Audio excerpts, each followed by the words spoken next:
105.5 The Fan. KFNC FM and 8.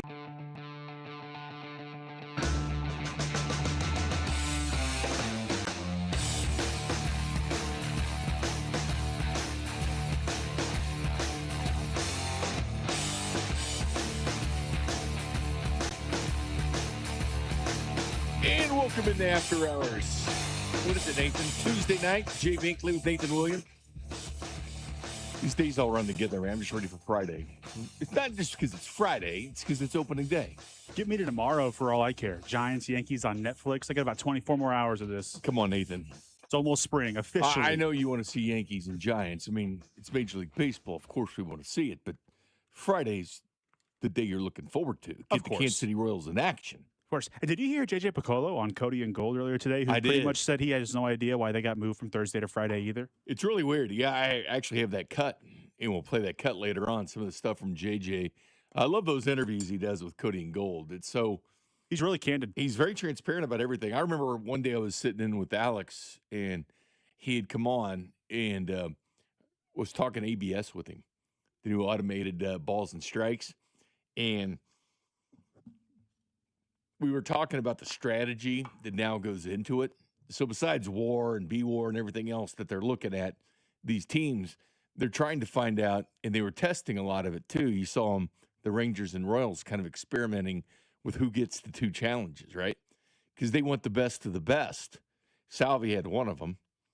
Clearly, he sees everything, they're behind the plate, so that would automatically be one of them. But they don't want you wasting them either. If there's two outs, nobody on, they don't want you challenging, even if it's an egregious call.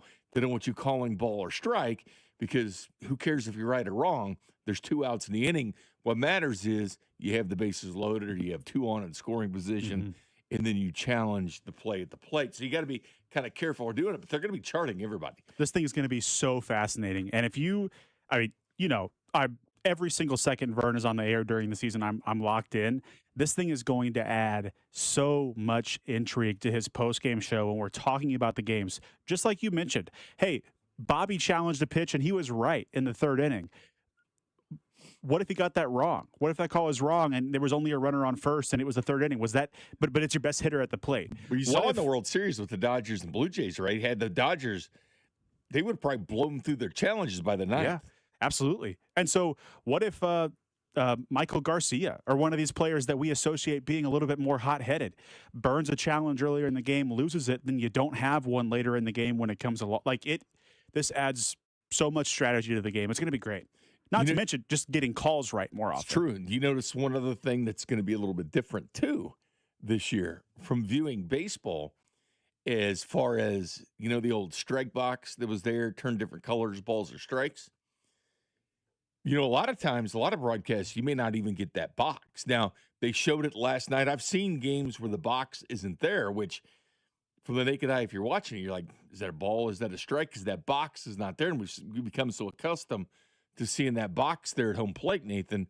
But the thing is, it won't tell you if it's ball or strike, right? It's not differentiating that. And the reason is because guess what's going to happen? Somebody with the teams are watching that. And they're giving a signal probably to the clubhouse of when to challenge said player. Now, keep in mind, you got to do it fast. But if someone's watching the game, they can see the box. Think about how quickly that they can send a signal to get down there to challenge hey, it's a ball, that's a strike. I mean, think about the cheating that could go on if they don't get this thing perfected in what they do. But as a viewer, it kind of takes some of that fun away. Can I get on my soapbox here for a second about 100%. Salvador Perez? The only thing people who are anti-Salvador Perez to the Hall of Fame use is pitch framing. That's it against him. The existence of ABS kills this claim that pitch framing matters in his Hall of Fame resume. It is an objective fact, I guess that's redundant. It's objective whether or not it is a ball or a strike. Look at the player. Have you heard about the measurement? Not the combine measurement, but these MLB players. They're getting measured. It's the players for the strike 33% off their foot and 57% above their foot in terms of their body's height is their strike zone, so that they have a uniform. They have to have their heels against the wall when they get measured. And a guy like Gavin Lux lost 3 inches off of his height that he used to report in the past because they're truly being measured uniformly. Good thing they don't have the combine guys measuring. That's what I'm saying. But it's it is a fact whether it is a ball or a strike. Now, yes, catchers can help make it look differently, but to punish a catcher for whether a pitcher throws a ball or a strike has always been, and I'm an analytics guy, it's always been the most asinine argument. And I think this ABS being implemented, finally, it does away, washes completely away this argument about his pitch framing. It's a good It's the alternative, dumbest but stat. it's the cusp of something bigger. What's going to happen is where robot umps. I mean, this is the precipice for robot umps. Do you not agree with that? I mean, there's two challenges you have now. This is either it's going to probably be expanded, and then it's going to go straight to automated balls and strike. They'll still have the home plate umpire for calls at the plate when they slide in there or whatever. They'll still be there, but I think this is the cusp of automated balls and strikes, which, to be honest with you, if you have the technology, you might as well use it. Well, we've been talking about automatic balls and strikes, robo umps for years. You're probably right. This is the stepping stone into that, whether it's 5 years from now or 20 years from now. Sure. And I think I agree with the point about the umpires all still needing to be there. He's got to facilitate the game as well. Make plays at the plate, calls regarding those. Yeah, you're probably right. It probably eventually moves to completely automatic balls and strikes, which is fine by me. Sure. Again, my whole argument is it is a fact whether something is a strike or not. It is, and the one thing baseball has, which does benefit them, they're using it well, is they'll sample things in the minor leagues first. Because oftentimes the minor league players will do it first. They see if it works or not, see if they're going to implement it in Major League Baseball. But the ABS will be cool because they will chart everybody, like who has that authority really to do it or not. And then there's situational, again, like we're saying, runners in scoring position, that's when you do it. It's good. There's going to be some wasted ones too. You're going to get a hothead pitcher that just swears that was a strike. I mean, it's going to happen, but you got to reel in some of those players. Yeah, now, you do get more if you get it right. Bases loaded, bottom of the ninth, 1 out, full count, and Kyle Isbell wastes an ABS challenge, and then Michael Garcia gets rung up to end the game on a bad pitch. Like, I don't want that to happen to the Royals. That's a scenario that's going to happen half a dozen times across the big leagues this year. It's going to be fascinating.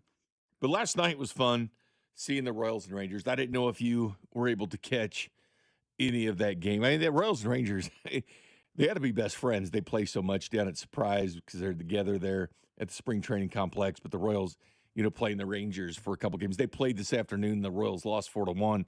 Spring training's over. They could get rid of those stupid hats with the cactus on them that all of them wear, whether it's that or they wearing it the opposite in the state of Florida with the citrus on it. Yeah. So, they can get rid of those. But anyway, we're getting to the real deal now. Now it's time for go time for the Kansas City Royals and the expectations for 26. And I get it. They've been on before. You could listen to them here, 96.5 The Fan. But that was fun last night to kind of, quote, see a little bit of a dress rehearsal. And, man, listening to the announcers, it was the Rangers broadcast, just glossing on all the Royals that were in the WBC. I mean, nationally, they're taking notice of it. Like, man, did you see what Garcia did in WBC? You see Perez did. Vinny Pasquantino. I mean, they go on and on and on. They were giving Jack, his flowers. Bobby Witt Jr. for the defense, but they were going on and on about the Royals that were in the WBC that, well, we've talked about the WBC, Nathan, how much we enjoyed watching the competitive baseball. But seeing that last night, that makes you really crave for a mid-May or a mid-June. And the Royals are on. You can listen to them on the radio, listen to them on TV. But the whole baseball being back thing, even though they didn't win last night, that was fun. I don't know if you saw Sal Perez just dart one, 416 to the outfield. No air on it at all. Home run for Sal Perez, but that gets the juices flowing seeing that game last night. I didn't watch the games. By the way, players have to hate this little stop they make in Texas each year on the way back from spring training. They got to be so ready to just get where they're going to be. Especially the Rangers. It's a little 2-game annual series in late March in Arlington. No, I didn't watch it, but I did see the clip of Salvador Perez just demolishing a baseball. Those announcers are right.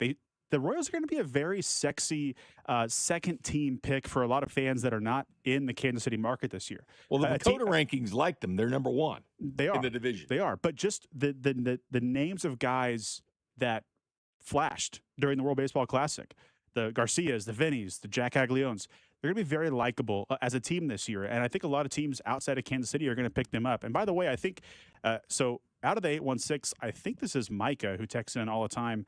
He said, we don't know if the ABS is going to be more objective or if they're going to be able to manipulate it. No, the MLB is a 17-inch wide strike zone centered on the plate, and the height, the top end of the zone, is 53.5% of the player's height. The bottom of the zone is 27% of the player's height, and they are measured without cleats with their heels against the wall. So you're seeing all these guys lose inches off their weight from previous years. It is very standard what they're going to use this as. A guy like Altuve doesn't get a benefit of appearing differently than other guys like Judge in the box. It's going to be uniform of what the strike zone is. It's amazing the hitter that Aaron Judge has been with that incredibly big strike zone that he has. But it was fun to see what they did. I mean, there's some things to worry about too, and we'll hear from JG about Estevez and the velocity. Are you concerned at all about that? Lugo did pitch today, by the way. He went 4 innings, gave up 2 earned runs. Lugo's been the concern, after getting the contract extension. He became a different guy. He was a different guy the end of the season last year, and then he was lit up there in the WBC. I'm way more concerned about Lugo. Lugo, I think, swings this team so much more than Estevez does. If Lugo is not 2024 Seth Lugo, then this team has an ace at the top and then a bunch of middle of the rotation guys. Good. Like, Noah Cameron's a good pitcher. Chris Bubis is a good pitcher. None of them are hey, give you the ball and you go win this game for us in a deciding game. Seth Lugo, we've seen that out of him. So I think he completely swings the ceiling of this team more than Estevez does.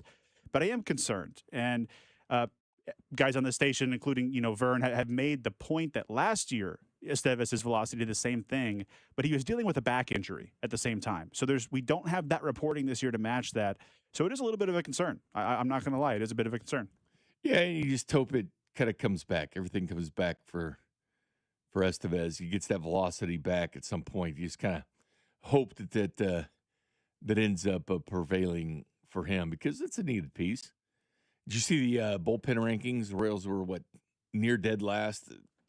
The power rankings for the bullpen, which is a little bit harsh on a bullpen that was 7th in Major League Baseball and made additions this year. I'm not putting a lot of stock into that. I like the way the bullpen is built with maybe the 2 best arms not being in the closer role. I probably prefer Matt Strom or Lucas Erceg on the mound if we need an out right here, right now.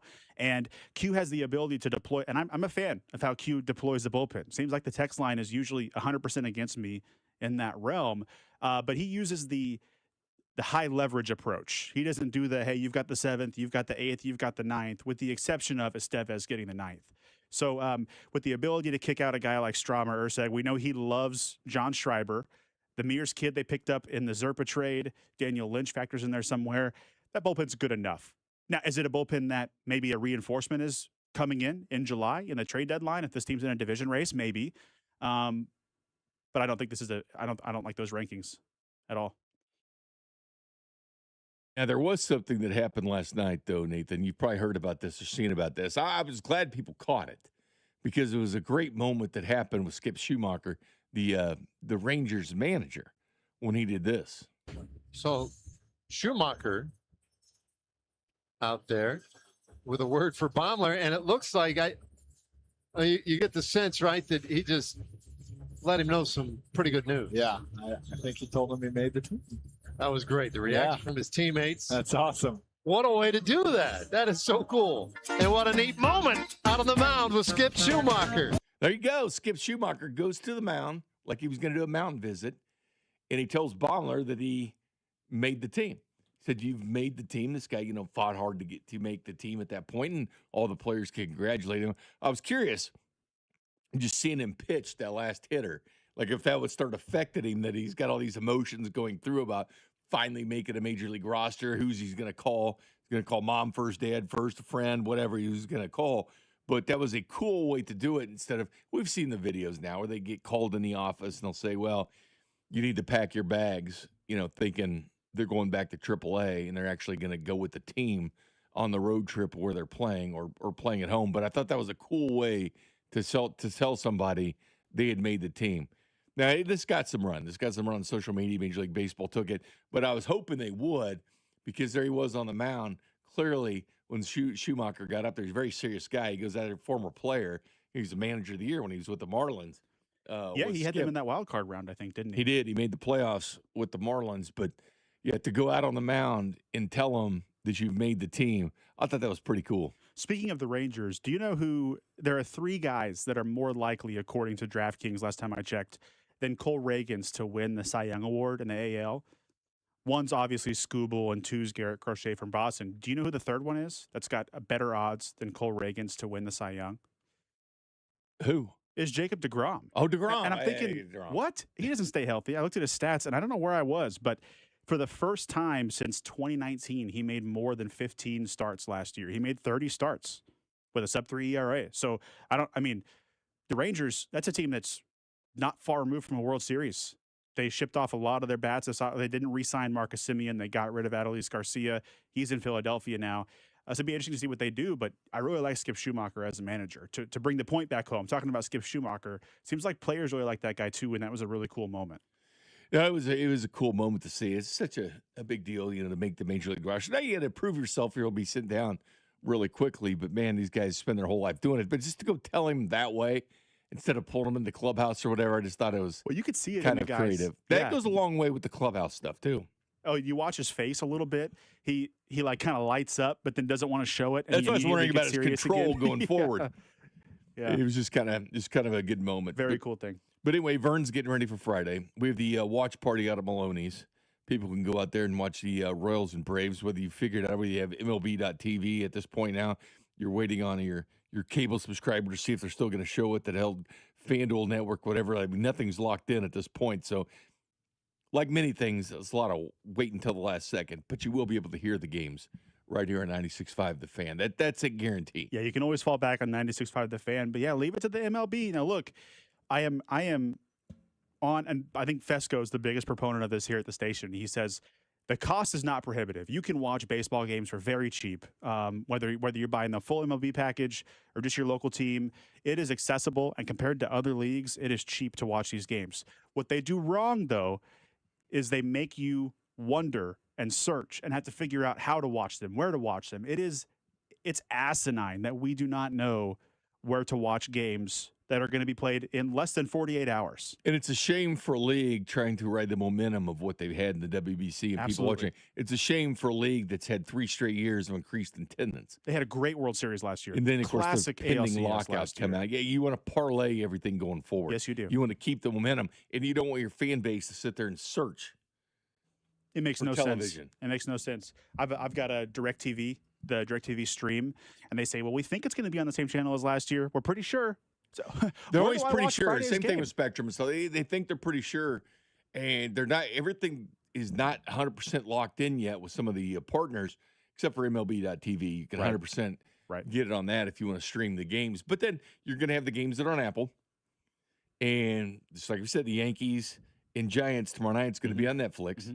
There's going to be Peacock games. I mean, there's going to be a reason to get the streaming. It's going to be frustrating sometimes to follow your team. I get that, but there's one guarantee, Nathan, and that's what you'll be doing Friday night with Vern. So that is a guarantee you're going to be here.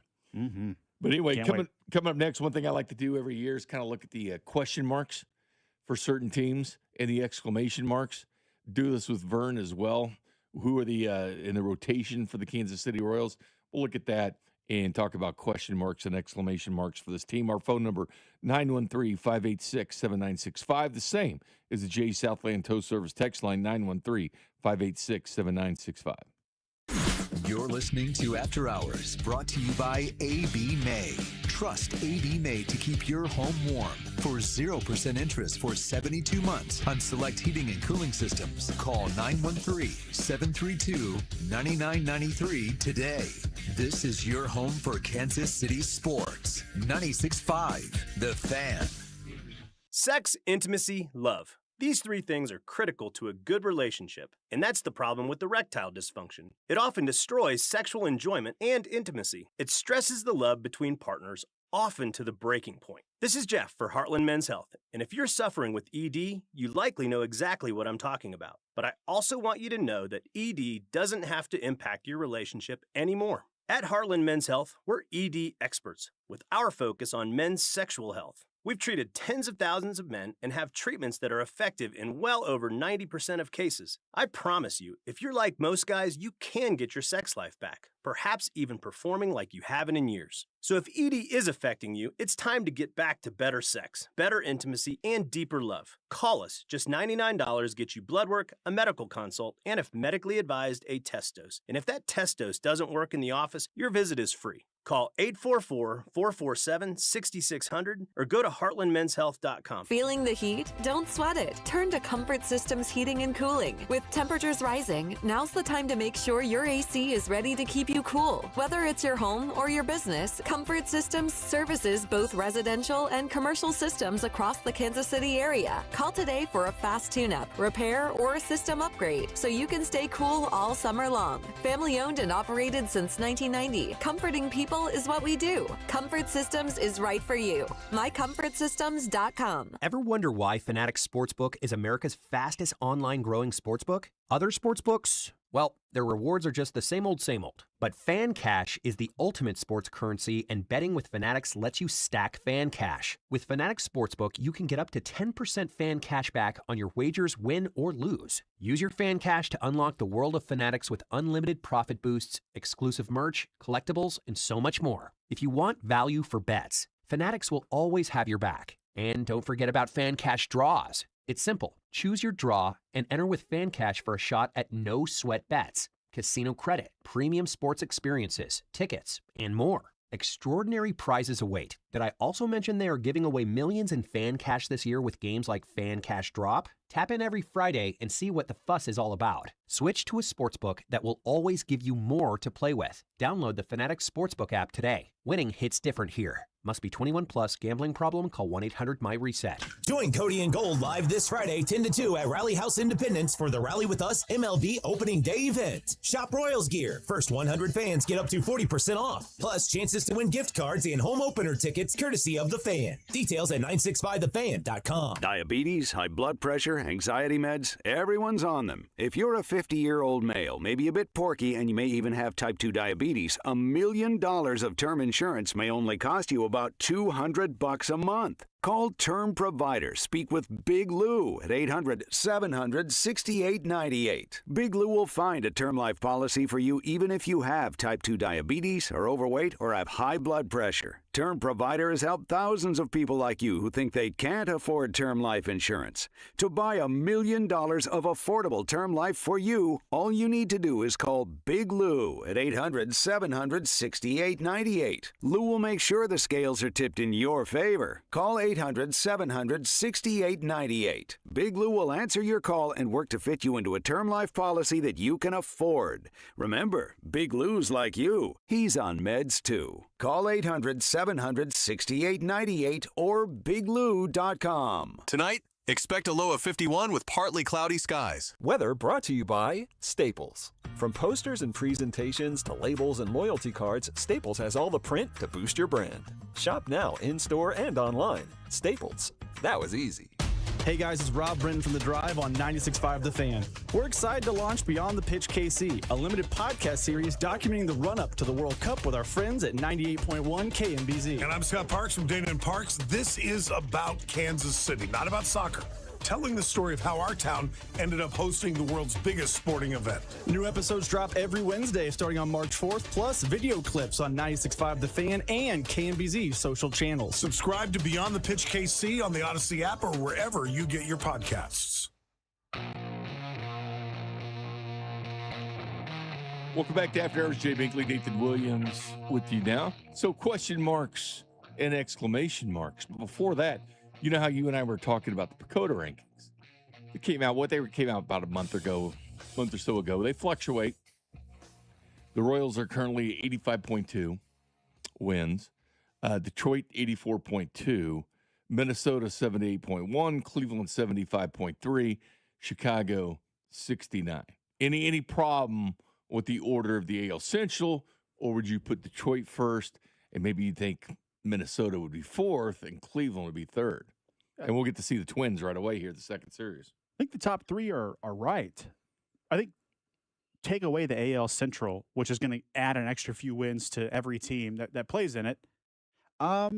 mid 80s feels about right for both the Royals and Detroit, give or take a game. Detroit, look, I think they're going to win the division, but I think it's going to be really close. And if one of those top two starters goes down, like I think that roster outside of their two aces is not comparable to the Royals. I think the Royals have the better 3 through 26 on the roster, if you will. I wonder how they can respond, Detroit, from what happened towards the end of last year. I mean, they were on cruise control past the All-Star break and all. They were on cruise control to win that division. Remember when it came down to they might not even make the postseason, which is really, really bizarre how that series finished, or the season finished for Detroit. Look at the year before. They were 8 games under 500 going into August, and they ended up coming back and making the playoffs. So is this a successful rebuild, or is this a team that from trade deadline 2024 to trade deadline 2025 sort of punched above its weight a little bit and was just a team hot? that didn't make a lot of moves at trade deadline. Remember, no, they were on they cruise sold control. Flaherty that year, and then last year they didn't make any moves either, and they completely fell off the map. So no, I think Detroit's a good baseball team, and they'll win.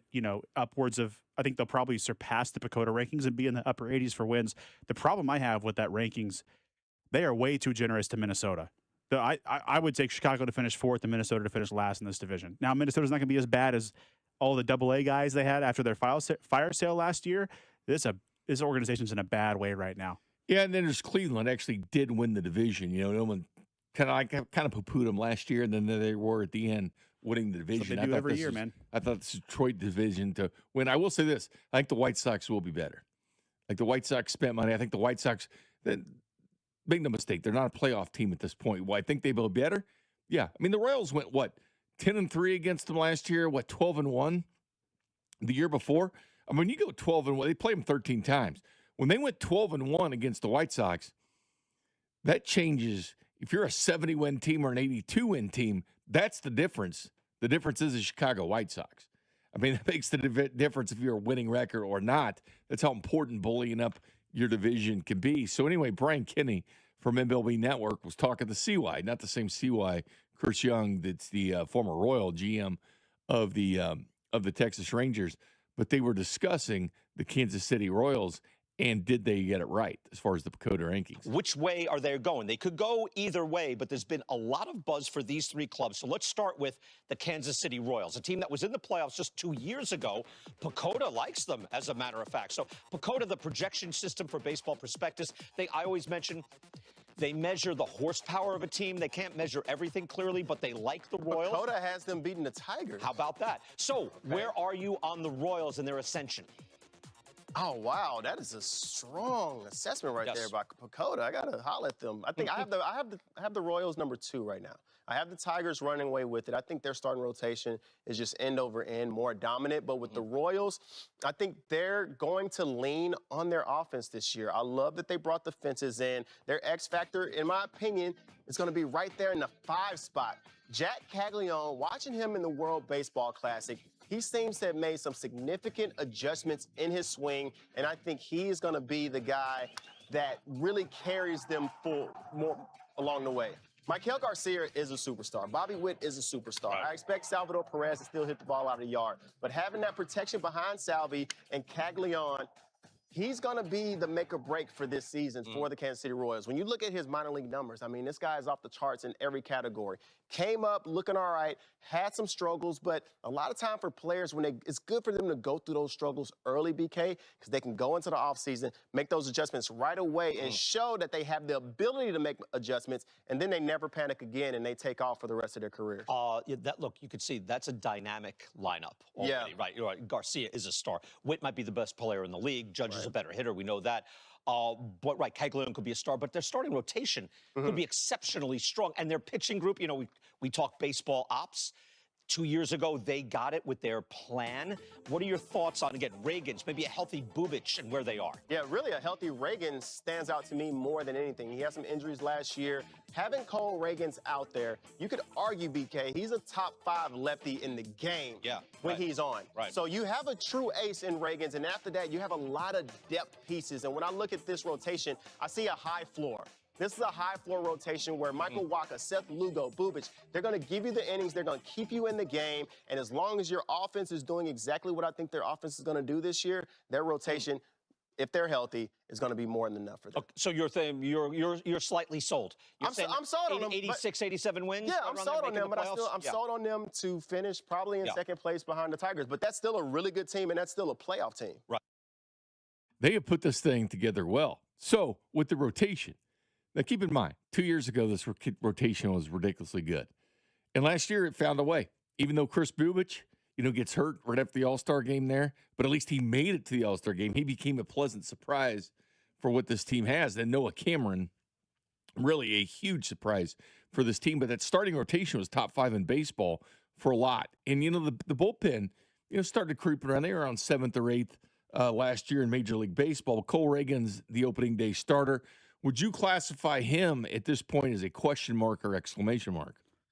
Exclamation. So you know what he is. I'm with you on that. I think so. I mean, we can do the whole barring injury thing with every player. Every player. Just take that out of the equation. Yeah. But you know what you're going to get. You're moving forward as if he's your ace heading into the season. He's starting for you on opening day again. We've seen him shove in the playoffs. I mean, again, absent injury, which I can do for every player on the team. Yeah, he's an ace, and like the MLB Network crew said, he's a top 5 lefty in the game. So Walker, second day starter. Walker to me is an exclamation mark because you know what he is. You know he's not going to go out there and win you Cy Young, and you know he's not going to be bad enough to where you pull him out of the rotation. He's just kind of a very solid pitcher. We know exactly what he is. Yeah, you can pencil in, I would go exclamation. You can pencil in 30 starts with a 3.5 ERA. 100%. On a good team with him as your number 3 starter, you love that. I know he's starting the second game for the Royals, but last year, Bubich was an all-star. The year before, Lugo was second in the Cy Young Award voting. He's been your 3 the last 2 years, and that's about where I think he'll slot in at the end of this thing when it's all said and done. Then you go Seth Lugo. And I would like to say exclamation mark because you thought you knew exactly what Seth Lugo is, but I think things changed a little bit till he comes back to being Seth Lugo. Because early the season, that Seth Lugo in the year before, that was 100%. That was exclamation mark type territory, but I still think there's a question mark on Lugo till he comes back. We know what he can be, but I don't know if he's 100% there yet. I think it's the same question or the same concern I just lodged about the Tigers, right? What is this a successful organizational rebuild, or did they just get hot? Seth Lugo was not a starter for many years before he came to Kansas City, nor was he overly dominant.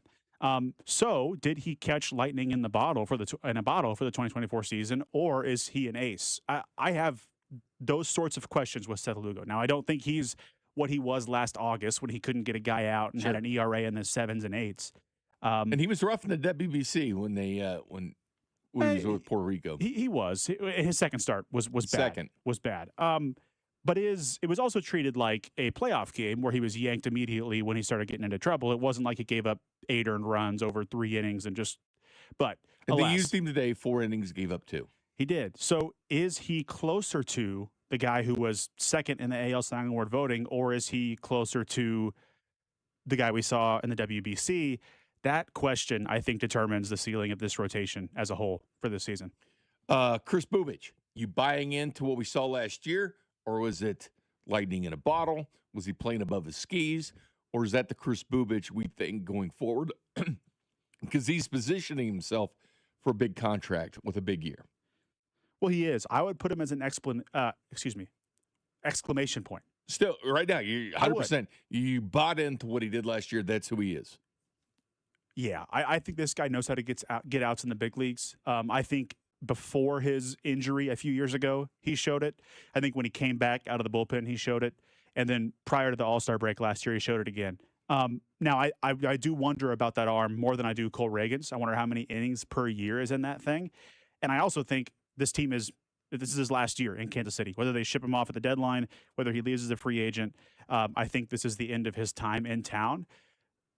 I think you can expect, again, which you can do with every player, assuming health, you expect him to give you at least middle of the rotation quality. See, I would still kind of go question mark it until you back it up. Big fan of backing it up the next year. Then we move on to Noah Cameron. I mean, clearly what he did, he made adjustments to the league. They made adjustments coming back to him. Can we put him there?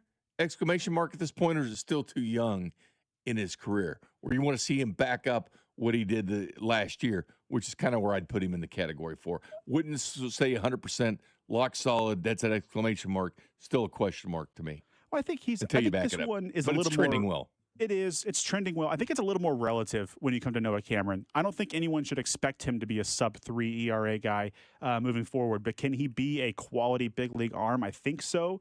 So if that qualifies as an exclamation, sure.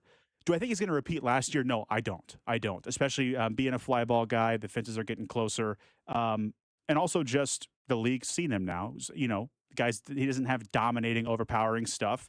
So we'll see. I do want to see him replicate it, but I think I'd be shocked if he was nothing in the big leagues. I think there's something there. Well, I know the hitters like the fences being brought in. Is anybody asked the 5 starters there?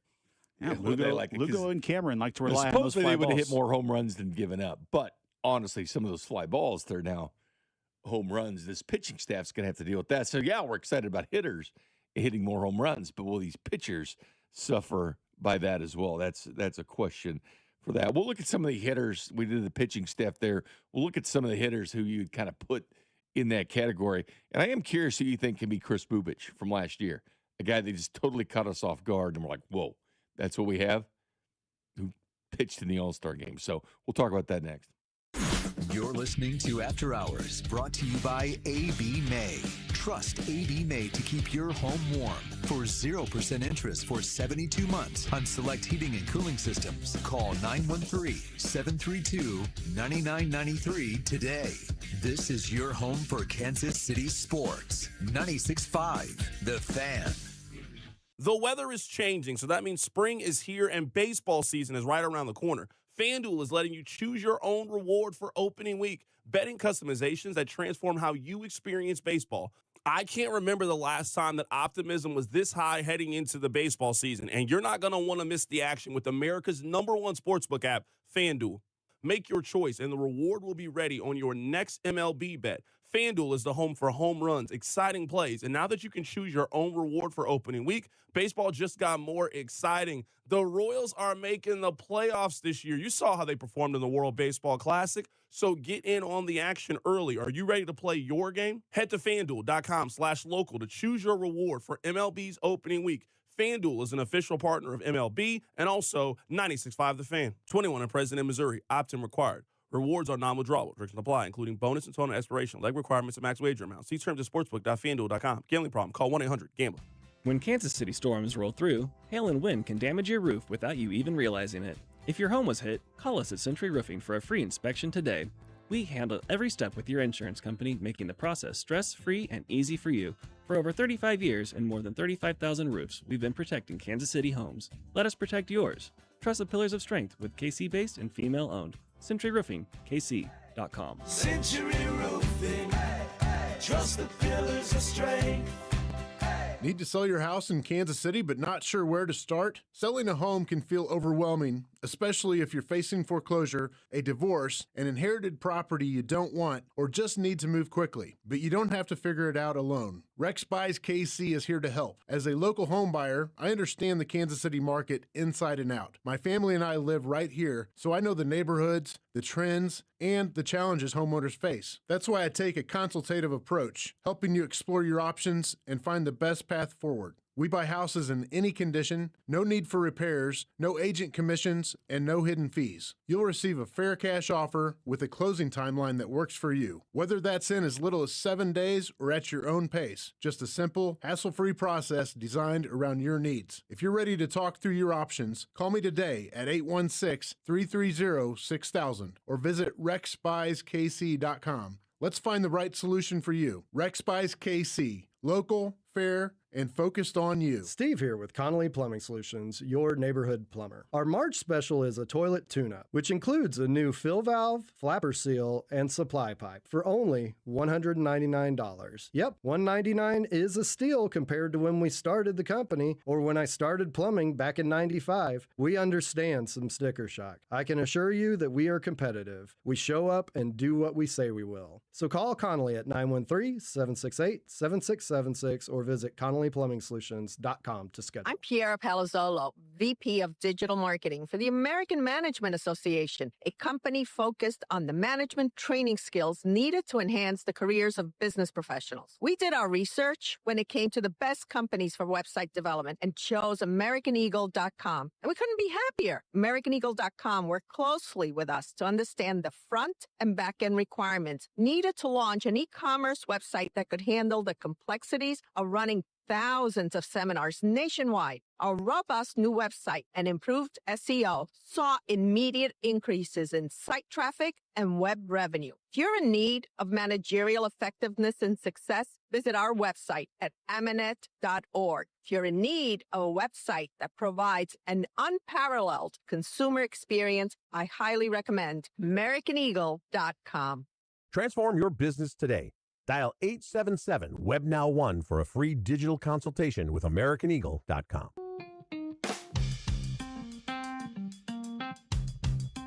Welcome back to After Hours. Jay Binkley, Nathan Williams. You know what's going to happen, Nathan? So we're talking Royals this hour. It's 7 when I shift to some NFL, of course. It'll be like, weren't you ever talking Royals? Just telling you, right now that's going to happen. It's always funny on the text line, like, especially during draft season, I notice this the most. Yeah. Is you'll have one guy that's texting in like, enough with the mock drafts, enough talking about the cornerback class, enough talking about Ruben Bain's arm lengths, talk about the Royals, and then you move away from the Chiefs for a segment, and 100 texts come in. You know, why are you talking about the Chiefs? It's like, guys, well, everybody pays attention to it. This is what sells. Sorry. I think more people know about Ruben Bain's arm length than the Yankees and Giants on Netflix tomorrow night. Are you happy baseball spanned out? I mean, it's more money for the sport, spanning out to all these streamers. The NFL's found a way to capitalize on that, but is it too much for Major League fans? Because NFL fans will buy it. I'm curious if Major League fans, being 162 games, will say, you know what, I can miss one. I can miss one. Will they get the same bump that NFL fans get for it? No, I don't care about the one-offs on Netflix or the Friday nights on Apple. When it affects the Royals, sure. I do want to know where to watch them, and it's annoying when they're not in the normal place. Look, I watch MLB TV when the Royals aren't on. I flip it on. I don't care who's playing. If it's in the afternoon, do I get more like Pirates and Orioles during the year? Cubs on Fridays? Sure. If it's late at night, I'm laying in bed trying to fall asleep. Do I get more Padres, Dodgers, Mariners? Yeah, I do. But it's in the A. Well, I'm not watching the A's. Come on now, or the Angels. Kramer is. It is rare where I am locked into a regular season matchup that's not the Royals because of the matchup. Do you know what I mean? Yeah. So usually I just kind of watch whatever's on. The fact that they're going to have one on Apple every Friday or a couple on Peacock, it doesn't really bother me too much. I think, honestly, with the Royals playing almost every night, if you just – because that's what people are going to watch. That's why they buy the package for that.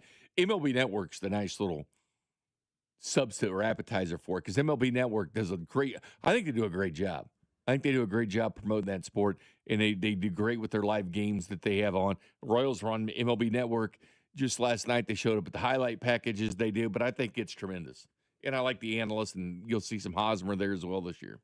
A lot of the analysts are old heads, anti-analytics. They lean, the Brian Except Kinney for Brian types. Kinney, yeah. The anti-Brian Kinney types, yeah. But a lot of them are ex-players, though. So you're getting a lot of real insight. I mean, I don't know who all is still there, but over the years you've had guys like Smoltz, Carlos Pena, Pedro Martinez. Who's the guy that Bo Jackson threw out from the wall? Harold Reynolds. Harold Reynolds, yes. He's been on there. So Millar, guys like that. Yeah, So Harold's a fixture on it. You get good insight. You really do. And so I think those guys know their sport, yes, D-Row. more so than NFL Network. Old D-Row. The roses all of it. Still a little baffling why he's been the manager of the WBC, but I mean that's what's really the use of debating the manager for the WBC, right? But it still is a little confusing. Yeah. Well, I do want to go over to some of these position players too, as far as we'll do it in the next segment, as far as who you expect to be that Chris Bubich type bump this year. But Jack Heglione, because Brian Kinney had mentioned him, you hear a lot of stuff on Jack. Heard it last night on the broadcast. So this guy's going to be a tremendous player. He didn't start the game, but he came in. Are you buying that he did have a home run at the WBC? Are you buying everything with him? Because I don't think you can put an exclamation mark with him yet at this point. You just can't. Oh, you certainly can't. You certainly can't. Still a question mark, but I do believe he'll have a much better. He's too good of a player. Like, he's proven that. And he's destroyed his way on up here through AA and killed it through AAA. But he will be, I think, a good player to this point. What are you expecting? Honest expectations for Jack this year? Well, the thing for Jack is he struck out more than I thought he would at the big leagues and more than he did, I believe, compared to the minor leagues. He was a guy that saw the zone really, really well and expanded it a whole heck of a lot in the big leagues. Now, look, guys having trouble against the big league breaking stuff, yeah, that's not new news. Every single player struggles with that adjustment, but that's what I'm looking for more than anything. What I expect to see out of Jack Caglione is better plate discipline this year. And that in and of itself, I think, translates to better pitches to hit, more gap power, probably more home runs. So would 240 and 23 home runs be okay with you for year 2? Well, technically year 1. I want to know his OPS. I want to know how much he's walking compared to striking out as well. See more walks. Yep. A lower strikeout rate, 20-plus home runs, 240. I would sign up for that for this year for Jack Caglione because I would think, yeah, this guy's a big leaguer, and we've seen what he can do when he figures it all the way out. It's that on-base percentage, that average, that needs to come up before I'm considering him an exclamation mark. We'll talk about some of the other players next, switch over to the NFL at about 7 or so. But I am curious, text line as well, 913-586-7965. Who's going to have that Chris Bubich year last year where you're like, wow, that's who we have? That's how good he can be? Is it Carter Jensen? Is it Vinny? Has he finally turned that corner? Because I think Vinny can kind of I think Vinny's an exclamation mark at this point. We can discuss that. But who's going to be that guy going, whoa, I can't believe – might have been Michael Garcia last year. Guy didn't start on opening day. Ended up winning a gold glove and going to the All-Star game. So maybe that kind of bump. But who's that guy going to be this year that kind of surprises you on what the Royals have? We'll discuss that next. You're listening to After Hours, brought to you by AB May. Trust AB May to keep your home warm. For 0% interest for 72 months on select heating and cooling systems, call 913-732-9993 today. This is your home for Kansas City sports. 96.5 The Fan. Well, we finally made it. It's spring, and I have spring fever. I love getting outside and cooking on the flat top or the grill, and Hy-Vee has the best meat department in KC. They've got the freshest, top-quality cuts of corn-fed beef from the Midwest and the best prices in town. They also have bacon-wrapped chicken breast and stuffed pork chops, plus the fresh seafood we love at home. Make it a meal with a twice-baked potato. It's the best meat department in town. They've got the steaks, they've got the chicken, they've got the seafood, and you can get it only at Hy-Vee. 3, 2, 1. It's mid-March, and Kansas City is crazy about college hoops.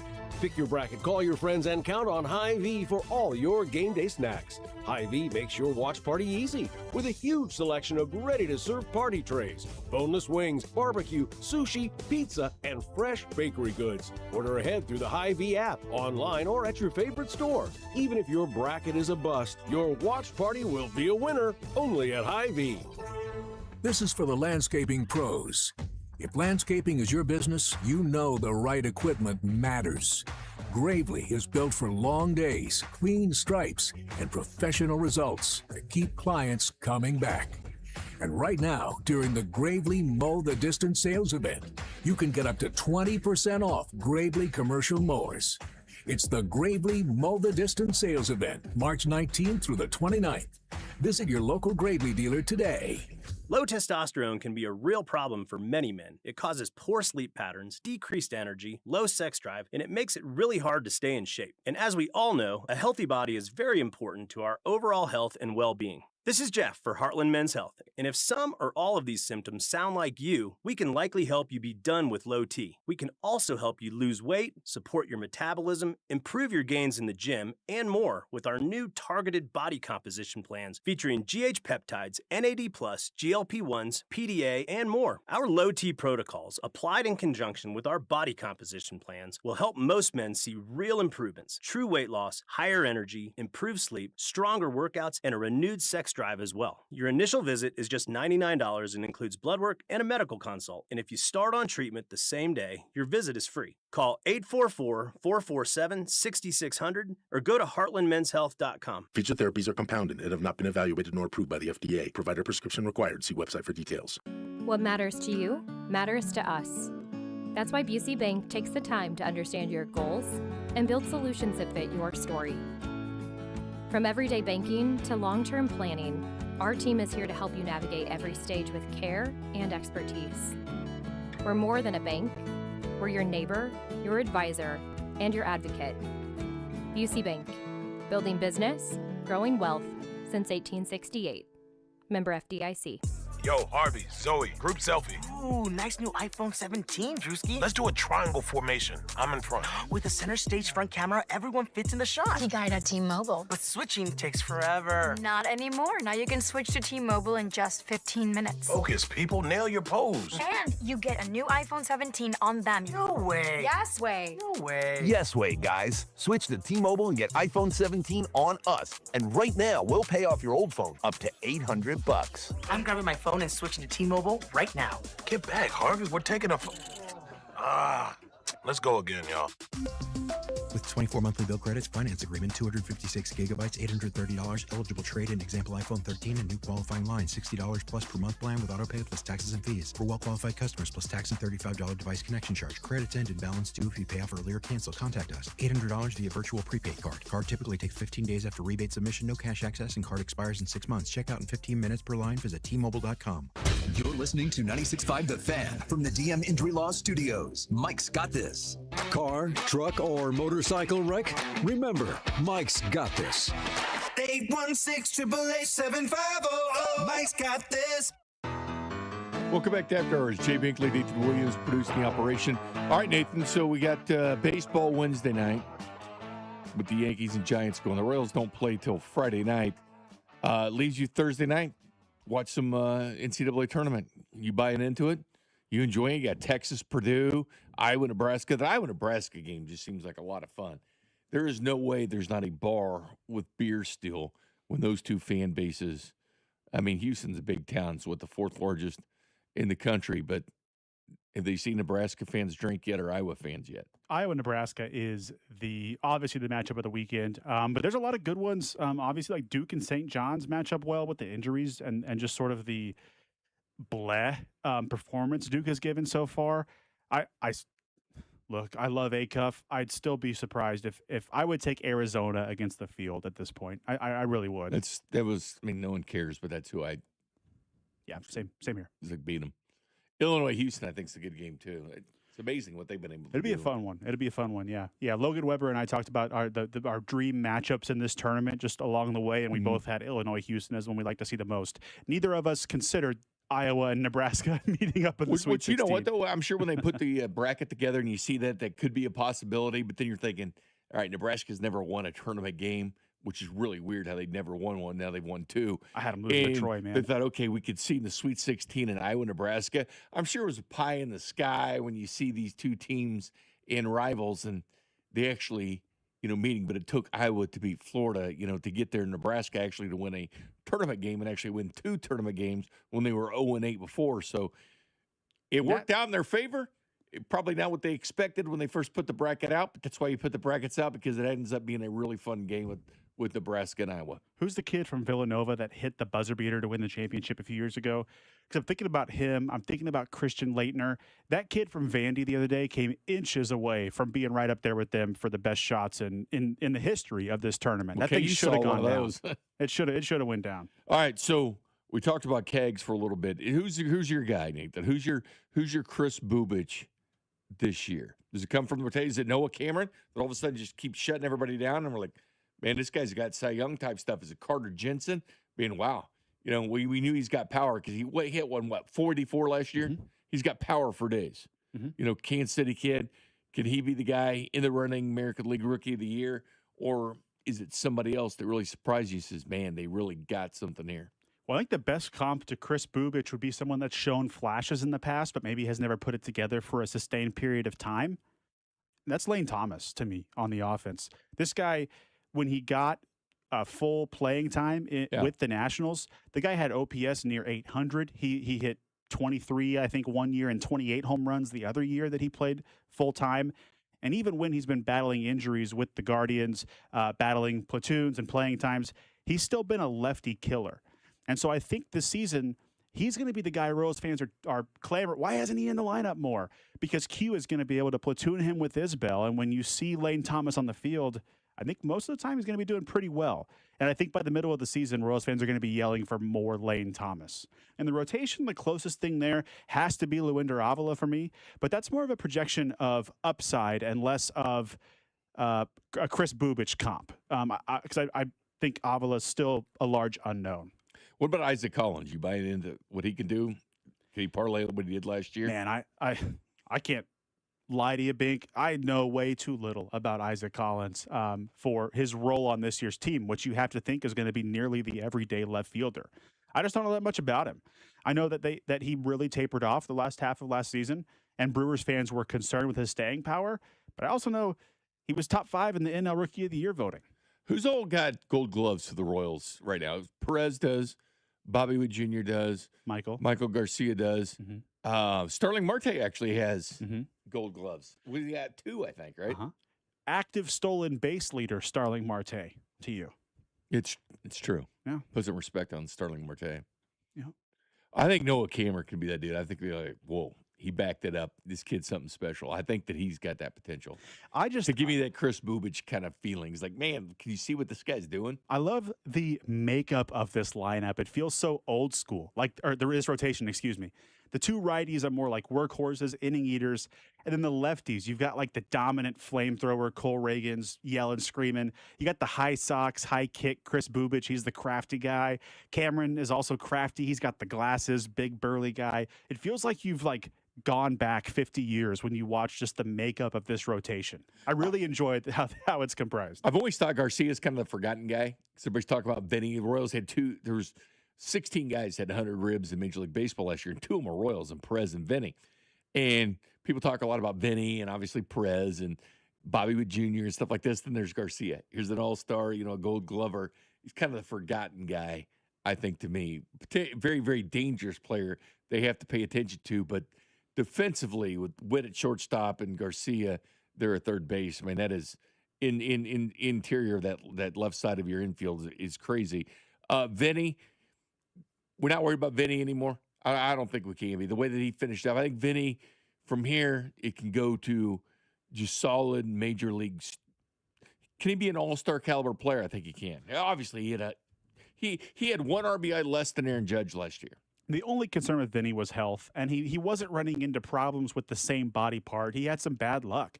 It included a shoulder injury. It included a guy in Houston running into him and breaking his wrist or whatever in September of 2024. Vinny put together a full, healthy season, and even though he started off slow, the guy had a great year. And defensively, by the way, you got that great left side of the infield. Yeah. They're throwing to a much improved Vinny Pasquantino over there at first base. He's been really good. Agree. And text line points out, Seth Lugo, I forgot about that, 2024. Remember Lugo? Now, you're not going to get that every day, but with That's Lugo's pitching, you got a lot of gold out there because Seth Lugo can play some defense. Yeah. So, yes, Seth Lugo, forgot about that one. He's on there. Come up next, these wide receiver numbers. You see what they're paying JSN now? The wide receiver tax keeps going up. Explain the new wide receiver tax and where it leaves kind of the Kansas City Chiefs next. You're listening to After Hours, brought to you by AB May. Trust AB May to keep your home warm. For 0% interest for 72 months on select heating and cooling systems, call 913-732-9993 today. This is your home for Kansas City sports. 96.5, The Fan. At Liberty Mutual, we love helping people with things like customizing car insurance, just like how we customize a song for you. Catered country tune. Liberty Mutual, saving you bucks by protecting your truck. Cause 30 told me to only pay for what I need. Thank you, Limu. Always trusting Limu with Liberty, Liberty, Liberty, Liberty.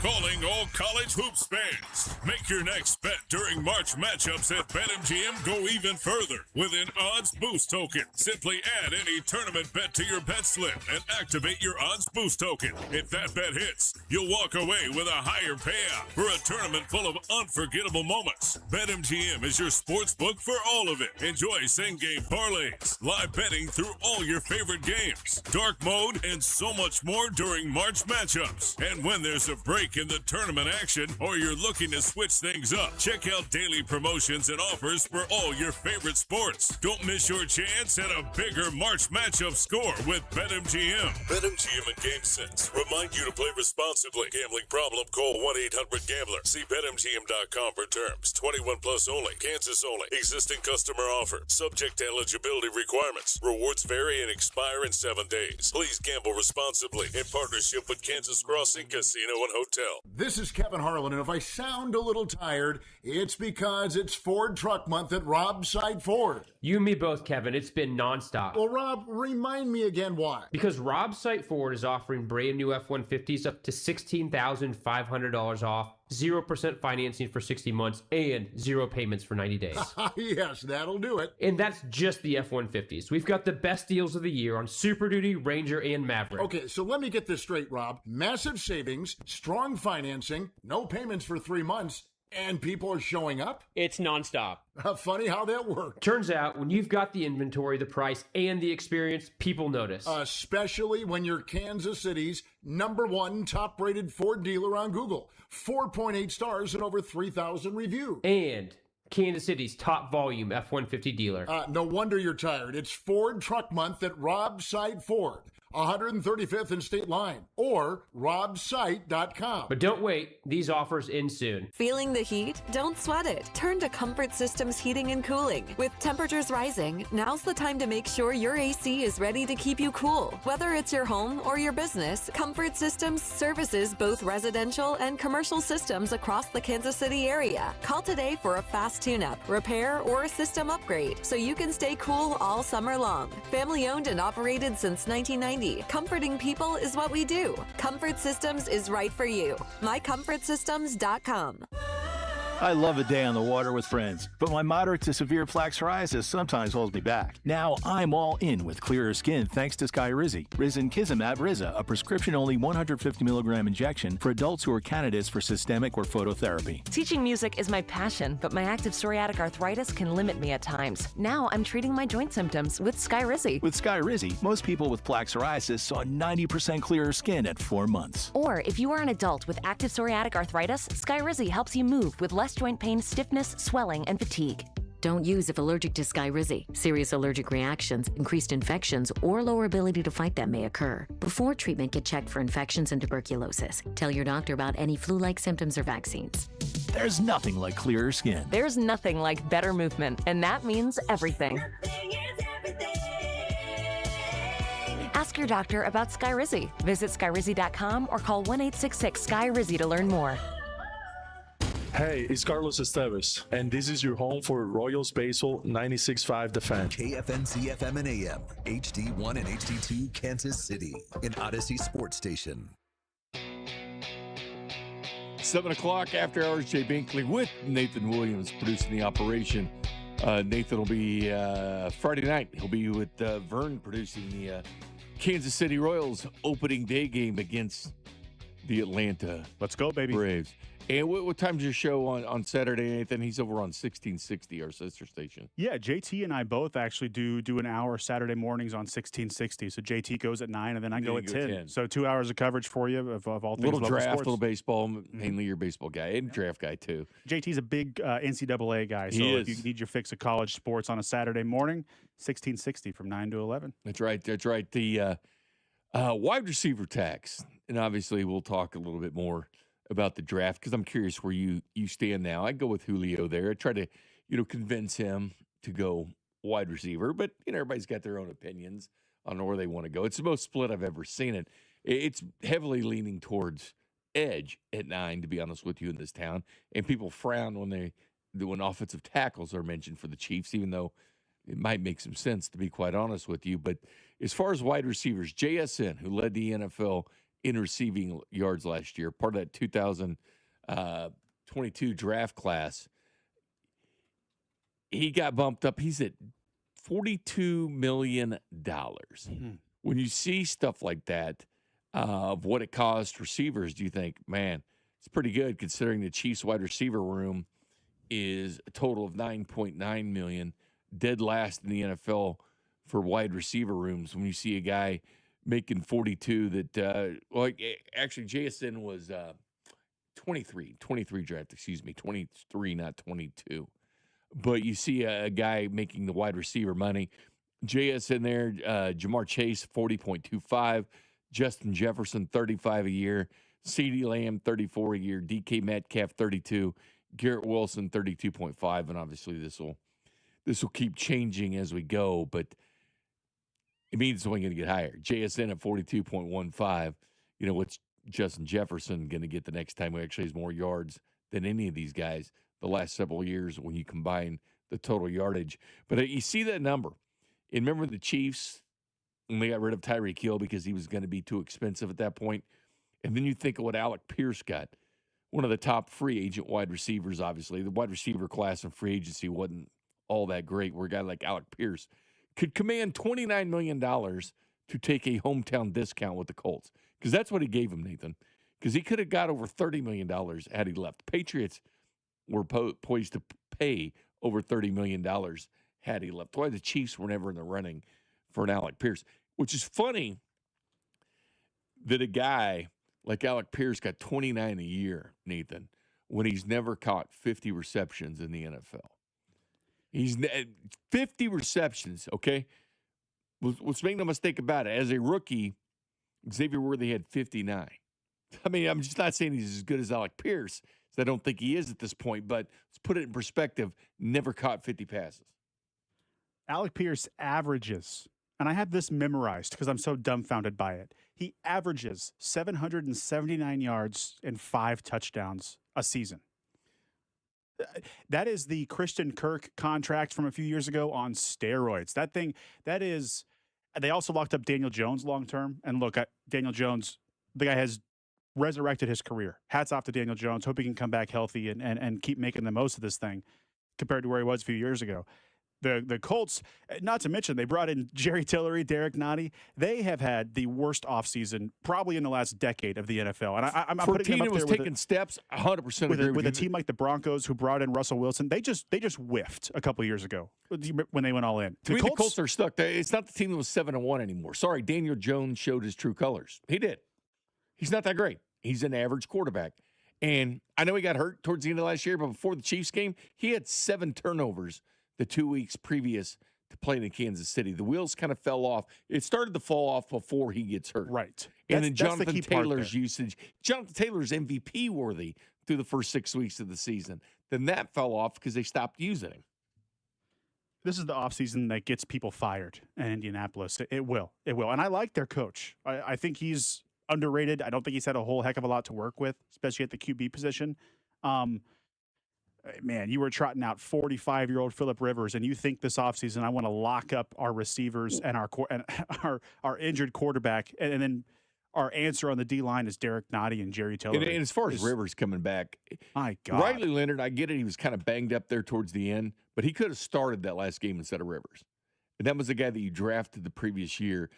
That's the guy you want to see develop, not Phillip Rivers. You don't care about Phillip Rivers going forward. You know what going to be an answer next year at all. Outside of that first game in Seattle in early December, maybe late November, where Phillip Rivers had them with the chance to kick a field goal and win the game at the end.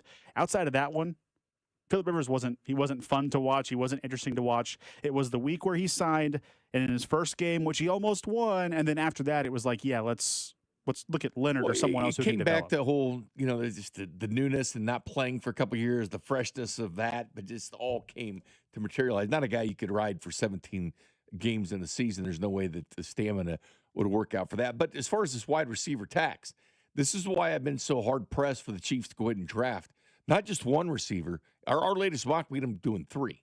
Now keep this in mind. We still had 5 defensive players out of the 9. So 5 still on defense, 4 on offense, but 3 of them were receivers, which I think at minimum they should at least still draft 2. They've got to find a way to fill out that wide receiver room Because going towards next year, now Tyquan Thornton's got a 2-year contract, but clearly they can back away from that the next year. Xavier Worthy's still under contract next year. Rashee Rice is not. So they have Worthy and Tyquan Thornton still under contract going forward, and that does not make up a wide receiver room. That's why the draft is so imperative for them to do it. I keep seeing all these mocks from national people and everything else, and teams with biggest holes to fill, and wide receivers not one of them. It kind of makes me think about the true respect for Mahomes, which there should be in the league for what he does. But make no mistake, he's not throwing it and catching it either. No, he's not. And we like to harp on this wide receiver room, but boy, the cap number of this room compared to the receivers that you just discussed, it makes things a heck of a lot easier. The problem is they're not hitting on these draft. Worthy and Rice are on the downward trajectory right now. And Rice shouldn't be. We'll see what he does this year. He had talent.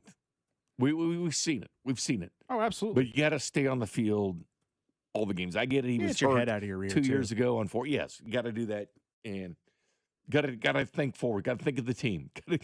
Got to be available for the Chiefs. The wide receiver tax is getting out of control, but I mean, I also look at good edge rushers, not great edge rushers. I'm looking at Odafe Owe. I'm looking at Trey Hendrickson. Heck, I'm looking at Jalen Phillips and seeing what these guys are getting paid year over year. And the same thing applies. It applies at cornerback, at quarterback, heck, at center now.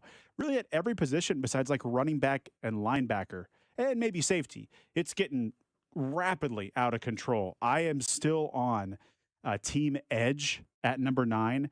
But I was talking to you in the bullpen earlier, Bink. I was looking at the draft value charts, and I haven't kicked this idea around too much yet.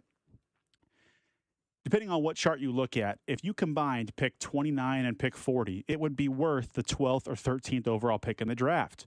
The Rams, they're picking 13. And the question is, do they pick O-line, a guard to solidify, or do they pick a wide receiver? Which extra, piece do they pick to solidify for this year's? They're the favorites. Their Super Bowl run this year. If they're thinking they want someone on that offensive line, call up the Rams at 13. Offer them 29. Look, you can walk away with Ruben Bain and a Mekhi Lemon or a Carnell Tate, or, let's see how the board falls. It's not as easy as just saying that and then it happens. Am I too naive to say why not both? No, you're not. But honestly, between 29 and 40, there's some room to play there. The second tier, the second wave of edges and wide receivers is very good. So whatever they decide, if they sit there at number 9 and say, you know what, Mansour Delane, he ran a 4.38 yesterday at LSU's Pro Day, they say that's our guy. That's our guy is Mansour Delane. And you understand that because that is the position, obviously, when you lose Trey McDuffie and Jalen Watson, corner comes into play. Now, the Chiefs don't necessarily have to get a first-round corner because they've done well with corners that weren't first round. But I will say Trent McDuffie was a first-round pick. He was, but this draft in the mid-rounds, these corners are tall. Corners are They deep. can jump and they can press. Like a Chris Johnson from San Diego State is one of my favorite corners. I know Chris that does character concerns with me as well. You're talking anywhere, I think, from 32 to 40, he could be selected. There is a chance you can still get him at 40. It's a chance, though. It's probably not going to happen. Will Lee, who I know you guys have mocked out of A&M, is my guy. My other sleeper is the Demings kid out of SFA, Stephen F. Austin. I like him, his measurables. But, I mean, even guys on other SEC teams that just have, that, like I said, are tall, can jump, and can press, like this Moore, Julian Neal out of Arkansas. There's like a half dozen of these guys that were like built in a Brett Veach lab at corner. So you take the need, you take Veach's history at the position, and you take the depth in this year's draft. I'm not considering corner at all in the first 2 rounds, unless the board falls in a way that you just can't say no. At least running back is not a priority now, because it was at least by the 3rd round.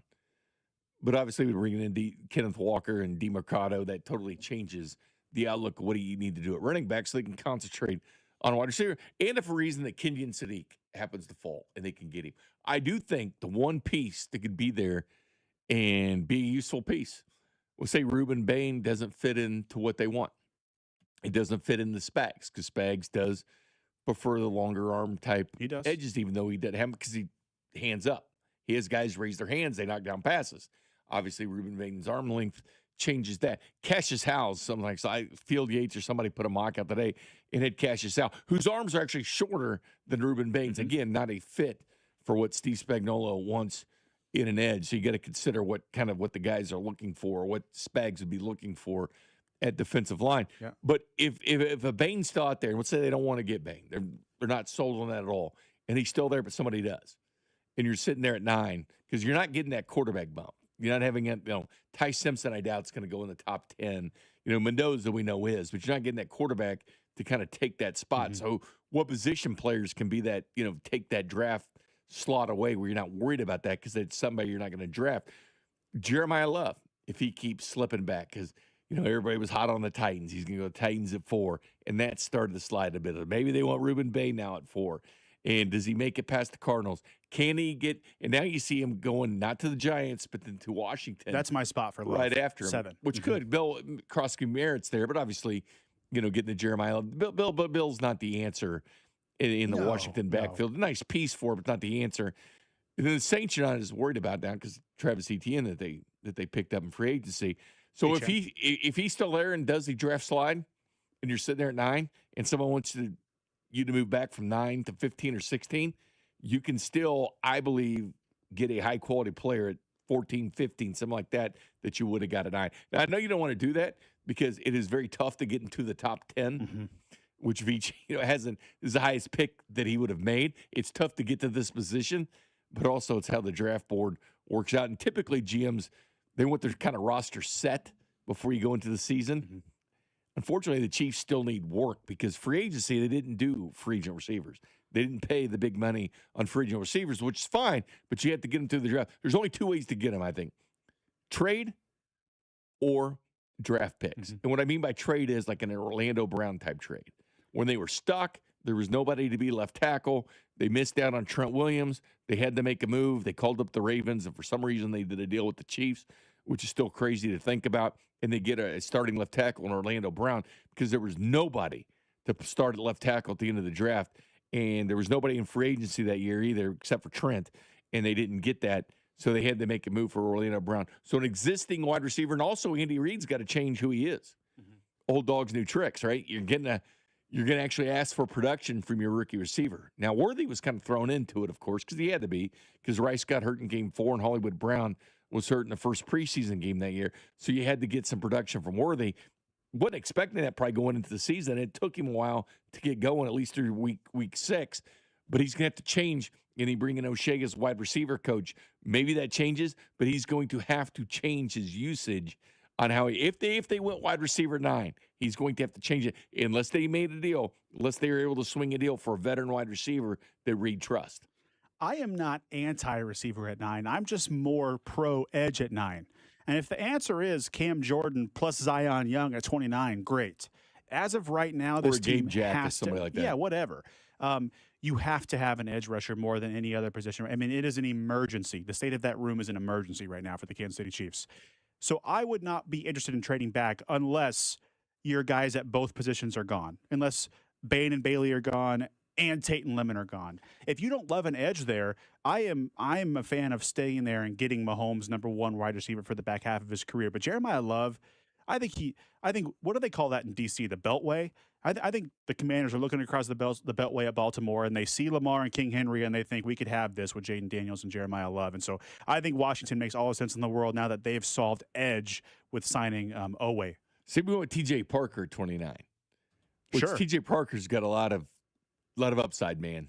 The edge out of Clemson. So that's who we went with at 29 to be edge. So we went wide receiver Lemon at 9. Then we went edge at 20. Then we went Christian Miller, one of our favorite picks, at 40. The defensive lineman out of Georgia who plays nose, plays 3 technique. Heck, even played 5 and 7 at different times at Georgia. Primarily a 3 tech, but he could play nose as well. You bring in Tonga, that's probably going to get 45% of the snaps or so. And then you would hope if you drafted a Christian Miller, he could get the rest. You know the one guy who's the forgotten guy, who's the Michael Garcia of the Chiefs? It's Omar Norman-Lott. I just saw it was at Underdog Sports or something. They said the possibility of this Chiefs defensive line, right? They put like Carl Loftus on there and Chris Jones and all this, but they didn't put O&L. And you're sitting there going, let's not forget about that because that is the forgotten guy. Like people forget what kind of interior pass rusher he is from the interior part of the defensive line. Chiefs tried to put too much weight on him. Up to 350 pounds, that's not how he plays. But he's a tremendous. He led the college football in pressures from the interior part of the defensive line. There's a reason why the Chiefs drafted him the second round last year. They value Omar Norman a lot, but he seems to be a forgotten guy. We keep talking about the defensive line and who's there. Don't forget about Omar Norman Lott. Like, people are forgetting about him that should be healthy to start the season. He is the forgotten guy from this defense who was picked in the second round last year, who's got a ton of potential. Yeah, that's why I look at when they signed Kyrie's Tonga, I moved off of the possibility of them drafting a defensive tackle early in the first day or two of the draft, because he is so much of a gap filler, run stuffer. He plays on first and second down. It made me wonder, and I have no information about this, made me wonder if Omar Norman Lott is at or ahead of schedule in his recovery, and they think Tonga is your passing down or your running down guy, and ONL is your passing down guy. So I think they like what they have in Omar Norman Lott, and I'm not sold, although I do love the pick of you guys at 40, I'm not sold they're going defensive tackle high in this draft. I think that is the forgotten guy. I agree. As far as what they have going forward. All right, I am curious about certain players at number 9. If you want edge, I want to know who your top edge is. We'll discuss that next. You're listening to After Hours, brought to you by AB May. Trust AB May to keep your home warm. For 0% interest for 72 months on select heating and cooling systems, call 913-732-9993 today. This is your home for Kansas City sports. 96.5, The Fan. So, you're ready to propose, huh? Yeah, man. She's definitely the one. What are we thinking about the ring? I got my wife's at Hellsberg. I couldn't recommend a better jeweler. I could use some help with that. Man, go to Hellsberg. I had no idea how many details you need to consider. Did you know you can get a natural or lab-grown diamond? I didn't. Figure out what she wants. Trust me, they'll make it happen. Start your story with Hellsberg. Shop in store or at hellsberg.com. I stopped smoking with Mark Patrick's hypnosis when nothing else worked. 1 year later, my wife Michelle and I attended the Mark Patrick Weight Loss Hypnosis Seminar. In 2 months, lost 43 pounds, and she lost 18 pounds. And we feel great. Join Mark Patrick Hypnosis and lose the weight or stop smoking. Only $59.99 guaranteed or your money back. Hypnosis, Wednesday, April 1st at the Wingate by Wyndham, Kansas City. Formerly Sure Stay Plus by Best Western in Kansas City. Lose weight hypnosis, 5:30 p.m. Stop smoking hypnosis, 8 p.m. Sign up at markpatrickseminars.com. Fast breaks, buzzer beaters, and block parties are back. And Underdog is the best place to get in on the action because you can make entries and win money right now in Missouri. Playing on Underdog is super easy. You're just going to choose whether your favorite players will go higher or lower on stats like points, rebounds, steals, and more. Get those entries right, and you can win up to 5,000 times your cash. No better time than March to use Underdog. Plus, with ladders, streaks, pick'ems, and champions, so many different ways to get in on the action. Download the app today and use promo code TAPP, T-A-P-P, to score $50 in bonus entries when you play your first $5. That's promo code TAPP, T-A-P-P. Underdog. Make plays, win money. Must be 18 plus and present in Missouri. Terms apply. See assets.underdogfantasy.com/web/play and get terms. _DFS_.html for details. Concerned with your play? Call 1-800-MY-RESET or visit www.ncpgambling.org. We've all been there. You wake up and your knees give you that not today feeling, and it's frustrating and exhausting. Honestly, it's unfair. Raise your hand if you're excited about feeling older faster than you should. Yeah, I didn't think so. Ongoing pain makes you feel way older than you actually are. QC Kinetics patients are getting relief, feeling younger, and jumping back into life at full speed without surgery. The medical professionals at QC Kinetics use the latest regenerative treatments backed by real science. They take the tiny, powerful healing tools already inside your body and concentrate them right where you need relief. The sooner you start, the sooner inflammation eases and joint damage slows down, because no one signs up for feeling older faster. Find out if you're a candidate. Your consultation's free. Call 816-412-6299. That's 816-412-6299. QC Kinetics off 435 in State Line and in Gladstone. 816-412-6299. Men, we all know how important sex is in a relationship, both for you and your partner. But erectile dysfunction ruins sex, which can often have serious impacts on your relationship as well. This is Jeff for Heartland Men's Health, and if ED is a problem in your life, you understand the impacts it has on you and the one you love. But I'm here to tell you that ED is a treatable condition, and almost without exception, you can have really good sex again. At Heartland Men's Health, we're experts in treating ED. We've treated tens of thousands of men with protocols that are effective in well over 90% of cases, which means if you're like most guys, good sex will be the norm. You could even last up to an hour or more and bring a level of intimacy for you and your partner that might just astound you both. It's time to have really good sex again, so call us. Just $99 gets you blood work, a medical consult, and if medically advised, a test dose. And if that test dose doesn't work in the office, your visit is free. Call 844-447-6600 or go to heartlandmenshealth.com. We have 3 offices, Overland Park, Independence, and North Kansas City. Opening night is here, and we're ready to celebrate the return of the boys in blue. Join 96.5 The Fan at Maloney's Sports Bar and Grill in Overland Park on Friday, March 27th. From first pitch to last call, cold drinks, wall-to-wall TVs, and the 96.5 The Fan crew will be there to cheer on the boys in blue. Join us for an opening night watch party Friday, March 27th at Maloney's Sports Bar and Grill in Overland Park. Right here on your home for Royals baseball. 96.5 The Fan.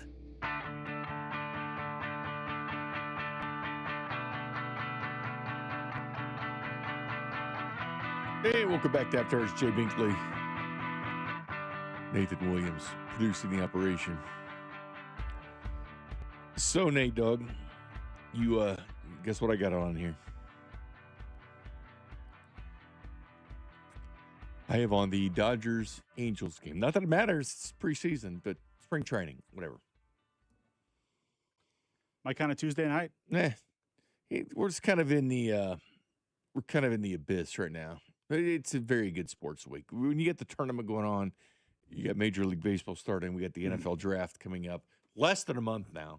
Yesterday was the 1 month date until the draft, which on the character concerns will. You take the weather last weekend during the tournament games, and then you look ahead to the next couple of days. Thursday, 91 degrees. Yep. You're going to have NCAA tournament action opening day for pretty much every team. The Royals and Braves are the last 2 teams to kick off the season on Friday night, which is crazy. But it's going to be a usually good back half of this Thursday, week. so you have that rain delay game you can throw in there. So, yeah, J.J. Piccolo talked about that today, talking about the rain delay possibility, but also just that first part of the season, other teams are going to be allowed to skip starters, to skip their 5th starter. The Royals and Braves won't have that opportunity. Not that opportunity. It's rained out on Friday. You have a doubleheader on Saturday. Have you looked at the weather in Atlanta? I haven't even looked at the weather in Atlanta. I have not. Cody and Gold said it looks fine as of right now. Good. So Chris and I, from Character Concerns, which we got 7 draft specials coming up, Nate. We got 7 in the month of April. We'll have the draft covered for you 100%. But so Chris and I always look at the 25 mocks, see which direction people are going. Jeremiah Love, not your pick at 9, not my pick at 9, but that was the consensus pick before they made a move. Again, this is how silly things are before. It's silly season. You have one at the end of the season, then the Senior Bowl bump. The guys get like a Caleb Banks. They got a huge bump from the Senior Bowl. And then you have Combine. You get the bump from the Combine, whether you participated or not. If you participated, you probably get that bump. Where you're going, Zion Young got that bump right after the Senior Bowl, came down kind of a little bit there with the Combine, but your pro day, once the pro days, you have the bump, and of course through free agency, like the Chiefs don't need him anymore. So at number 9, the consensus pick now is back to edge, 12 edges out of 25, 25 most recent. I'll do it again tomorrow. 4 right tackles, because Fano, which is probably gonna be a guard, and then Maui Ogoa is there. He'll be still a tackle. 1 tight end, Kenyon Sadiq. 3 Caleb Banks, so 3 safeties there. 5 corners, most of them remain sort of lane at 9. So edge predominant there at 9. 29, 4 wide receivers at 29. 2 left tackles at 29. It doesn't make a lot of sense because you're actually a true left tackle like a Monroe Freeling or something like that going to the left side over to the right side. 1 right tackle, 2 tight ends at that point. Only 2 edges. So 2 edges at 29 because they went so heavily with edge at pick number 9. 3 defensive tackles, 1 linebacker, 10 cornerbacks. So cornerbacks prevalent at 9 and at 29 as well. Who is your number 1 edge at this point? Now keep in mind, number one edges will go before Kansas City picks. That's what happens to top edges in the NFL. It's such an elusive position. My favorite edge in this draft is David Bailey out of Texas Tech. Guy had 15 sacks last year. Not going to argue with you on that Played one. in huge football games, good measurables, and also just a guy that I've watched a lot of playing in the Big 12. And you turn on the tape, and he looks like a game wrecker. Now, I believe he'll be gone in the first 3 to 4 picks of this draft. I think the absolute floor for him is probably around 6 to the Browns. And I think the Chiefs will not even be in a position to trade up for him. But if I could come up with any edge player in this draft, it would be David Bailey. You know, so Miami did their pro day yesterday, right? And I was waiting for it. You know, I was waiting to see what would happen. And what I mean by that is doing this show tonight, saying, well, did you see David Bailey's arms grew or Reuben Bain's arms grew? Because this is what typically happens. As I mentioned, 46 offensive linemen were in the combine last year. 43 of the 46 had, miraculously, they had longer arms in their pro day where you get home cooking, even though the NFL is supposed to be measuring at the pro day as the same as the combine. But the one thing you notice is, and I ask you a little bit if you've noticed this, and with the pro day numbers, like you will see certain pro day numbers start to filter out and people start talking about it. You know, as far as me and Seward Lane was talked about at LSU because of his blazing 40-yard dash that he had ran. He ran a 4.38. You know, Harold Perkins had a nice one. Keontae Scott, the cornerback from Miami, because Miami had their pro day, which that's an interesting pro day for the Kansas City Chiefs because a lot of guys you might be interested in, like Akeem Mesidor, a Reuben Bain. I like Jacoby Thomas, who's a safety, kind of a later pick. But they showed him running. There's video of him running, but there was no time. And the only time the times were brought out or universities put it on their Twitter account, look at this, is when a guy did something good. Like when Keontae Scott runs a 4.33, they tweeted about it and they talked about it. And so those are the numbers that people are talking about. But there's nothing else. There was video of Reuben Bain and Akeem Mesidor in some drills. Like, oh, look how tough they look. Okay, again, you're not going against a human being. You're going against a blocking sled or you're going against a tackling dummy. Okay? It is hard to declare dominance or not when you're facing an object that has no arms. And that is tough to do. It's like judging a player without pads on. And then when you put the pads on, you find out what kind of player they really are. But Bain skipped all the drills except for the on-field work. Now, it wouldn't be as big a deal, but he didn't run the 40 at the combine. For a top 10 pick, and Reuben Bain's a very, very popular pick with Chiefs fans on Twitter and the national consensus to go to the Chiefs, you're asking them to draft a top 10 player that refused to run at the combine. He refused to run at his pro day. The main question you have is, what are you hiding? These other big dogs are doing it. What are you hiding? And you didn't do the measurables, meaning he probably thought the arm length was pretty reasonable, to be honest with you, Nathan. He probably didn't expect a bump in it. Or maybe they measured it and they said, nah, we're not going to put it out there because this would have been the chance to do it. But you accepted the numbers for the combine with the arm length. But you didn't run the 40. You didn't do a lot of other drills. So I'm just curious because I saw a lot of this. You know, we just look at the way he moves. Again, he was moving against blocking sleds. Big freaking deal. It's just like you see these videos that come through during training camp and someone makes a big catch against the defensive back that's probably still on insurance right now and would have been cut immediately from the NFL and in the UFL at some point. Your third string corner's on a guy. He makes a big catch up at training camp. You're like, oh, man, did you see that? Well, yeah, because he's playing against crap, not playing against corners. People can be fooled by that. But I always think it interesting that no other numbers are always floated out there. It's always the ones that do something good. If he did something good, those are the numbers that you're going to see all over Twitter. Those are the ones you're going to see on social media. But, again, you see a lot of love for Reuben Bain and stuff like this who skip drills. Once again, second straight time he's done this, combine and the pro day. I'm just asking, aren't you at least curious about a 40 time? I mean, aren't you a little bit curious what he can do if he didn't run at the combine, didn't run at the pro day? You're going to be drafting a guy in the top 10, and you don't know if he's fast or slow. Last year, Xavier Restrepo would have been a draft pick at wide receiver. He ran at a pro day in Miami, ended up with a 4.8. That got out. He wasn't drafted. Ended up being an undrafted free agent with the Tennessee Titans, probably because of Cam Ward, because they had a connection going forward. But that should always concern you when you have no numbers on an individual. And keep in mind, when you bring them in for a top 30 visit, you can't do on-the-field workouts with said individuals. But I'm with you on Bailey, but I think Bailey's going to be gone. I think Bain is the one that's being I think Bailey mocked could to go 2 or fall. 3, to be honest with you. Reese and/or Bailey.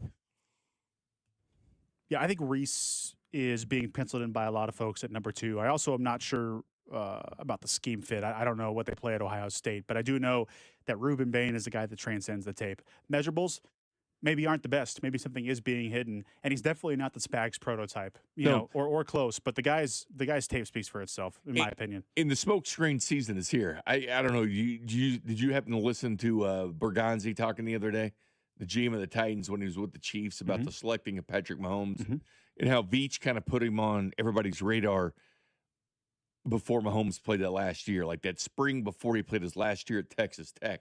And they had the league believing they were going to trade up to get a linebacker. And they bought it. And they ended up drafting Patrick Mahomes instead of a linebacker, which changed the complexion and everything. Ohio State's having a pro day, and they list all the GMs that are going to be there. Chiefs are not going to be there. Could be a smoke screen as well. You know, it can't always go by whether they go there or not to the pro day, whether you want to believe in the pro day numbers or not, if you're going strictly by the tape, which is actually probably what GM should do. I think John Dorsey's who'd you play? That's the game he'd go back and watch. He'll play, you know, with a bunch of, 4-star, 5-star kids. He'd go back and watch those type of games. So I'm just kind of curious where people sit as far as who they want and the production during the season. And there's been a lot of Jordan Tysons lately for the Chiefs. Receiver, great talent, man. I don't know if you've watched Arizona State, but Jordan Tyson is legit. But, and you never see it mentioned, he missed over 40% of his games. Is he a stud? Yes. Did he have hamstring problems? Yes. Did he have a clavicle problem the year before? Yes. Did he tear his ACL? Yes. He did it the year before. Missed over 40% of his games, but that's the hot pick for the Chiefs. Oh, we got to have some Jordan Tyson. Well, that's great. Do you want the name, or do you want a guy, or are you concerned at all with injuries? Because injuries have been a big part of the history, because availability is the most important thing. All right, Nathan, coming up next, I've got to get your opinion on a certain ballpark. Let's back to baseball, a ballpark food topic. All right, let's do that. It's something we did discuss. I'm in. We did discuss, and you have done this, so it'll be right in your wheelhouse. We'll talk about that next. Big freaking deal. You're listening to After Hours, brought to you by AB May. Trust AB May to keep your home warm. For 0% interest for 72 months on select heating and cooling systems, call 913-732-9993 today. This is your home for Kansas City sports. 96.5, The Fan.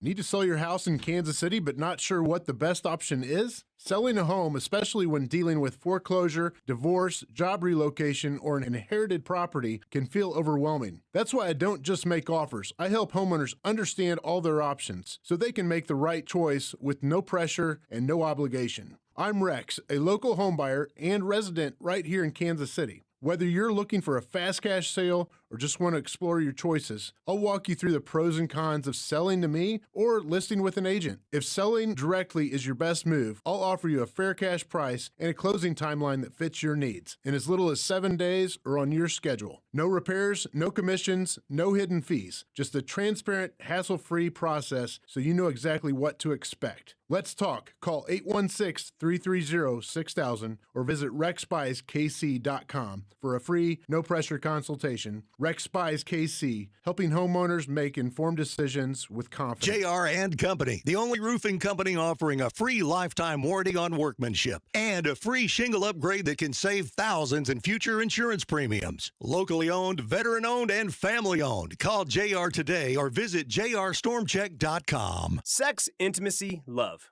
These three things are critical to a good relationship, and that's the problem with erectile dysfunction. It often destroys sexual enjoyment and intimacy. It stresses the love between partners often to the breaking point. This is Jeff for Heartland Men's Health, and if you're suffering with ED, you likely know exactly what I'm talking about. But I also want you to know that ED doesn't have to impact your relationship anymore. At Heartland Men's Health, we're ED experts with our focus on men's sexual health. We've treated tens of thousands of men and have treatments that are effective in well over 90% of cases. I promise you, if you're like most guys, you can get your sex life back, perhaps even performing like you haven't in years. So if ED is affecting you, it's time to get back to better sex, better intimacy, and deeper love. Call us. Just $99 gets you blood work, a medical consult, and if medically advised, a test dose. And if that test dose doesn't work in the office, your visit is free. Call 844-447-6600 or go to heartlandmenshealth.com. Paid for client betrayal and endorsement. The choice of a lawyer is an important decision and should not be based solely upon advertisements. Give me one good reason why I should call DM Law. How about 3 great reasons? 1, it's easy. 2, it's fast. 3, the results. Mike's got this. 816-888-7500. Mike's got this. When shopping for a new auto insurance policy, AAA could help you customize your coverage to fit your unique needs and budget. Trust AAA Auto Insurance to help you find the balance that works for you. See how a simple switch could make a big difference. AAA, we're always with you. Visit AAA.com/insurance. Insurance provided to qualified AAA members by Automobile Club Inter-Insurance Exchange and AAA affiliate insurers. Membership requires a separate payment. It all comes down to this, folks. Yep, the entire season is on the line. But my throat has officially thrown in the towel. Sounds like you need Vicks VapoCool drops. They're max strength and vaporize sore throat pain. Whoa! These VapoCool drops hit fast. Speaking of fast, did you just see that play? Yeah, he vaporized that ball. That pun should have come with a penalty. Vaporize sore throat pain with Vicks VapoCool drops. Use as directed. No!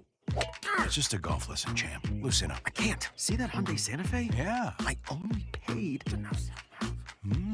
Finish up on your own. I gotta run. Deal's so right, it almost feels wrong. The Hyundai Getaway Sales Event. Get 0% APR for 60 months, plus 0 payments for 90 days on the Hyundai Tucson, Tucson Hybrid, Santa Fe, or Santa Fe Hybrid. Now, during the Hyundai Getaway Sales Event. Hurry, offer ends March 31st. Call 562-314-4603 for details.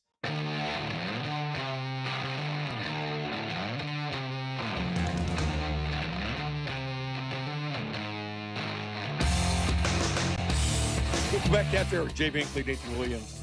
Nathan's still doing it, man. Text line. They're all about defense as well. So people want some Keontae Scott as well because of what he ran. Obviously, probably play nickel corner in the NFL, but don't be enamored just by the 4.33 speed. Tremendous player, though. Probably top 5 or 6 corner. I like Chris Johnson at corner best. And I'll tell you what, Louis Gilman coming over at safety, that's a nice pickup for the Chiefs as well. So I like that pickup. And don't forget about Gerard McCoy. So I'm surprised he's not gotten more buzz. He's the player that was injured last year at Tennessee, but he went to the same high school as Mahomes, White House, Texas. And there was Mahomes back at a football camp back when he was, at White House, and McCoy was a little kid at that point. Surprised people haven't put that kind of 2 and 2 together. Well, mock drafting is lazy on a national scale. They were penciling in Jeremiah Love for so long. They've been penciling in right tackles for so long. Just looking at the roster and saying, hey, who's leaving? Who do they need?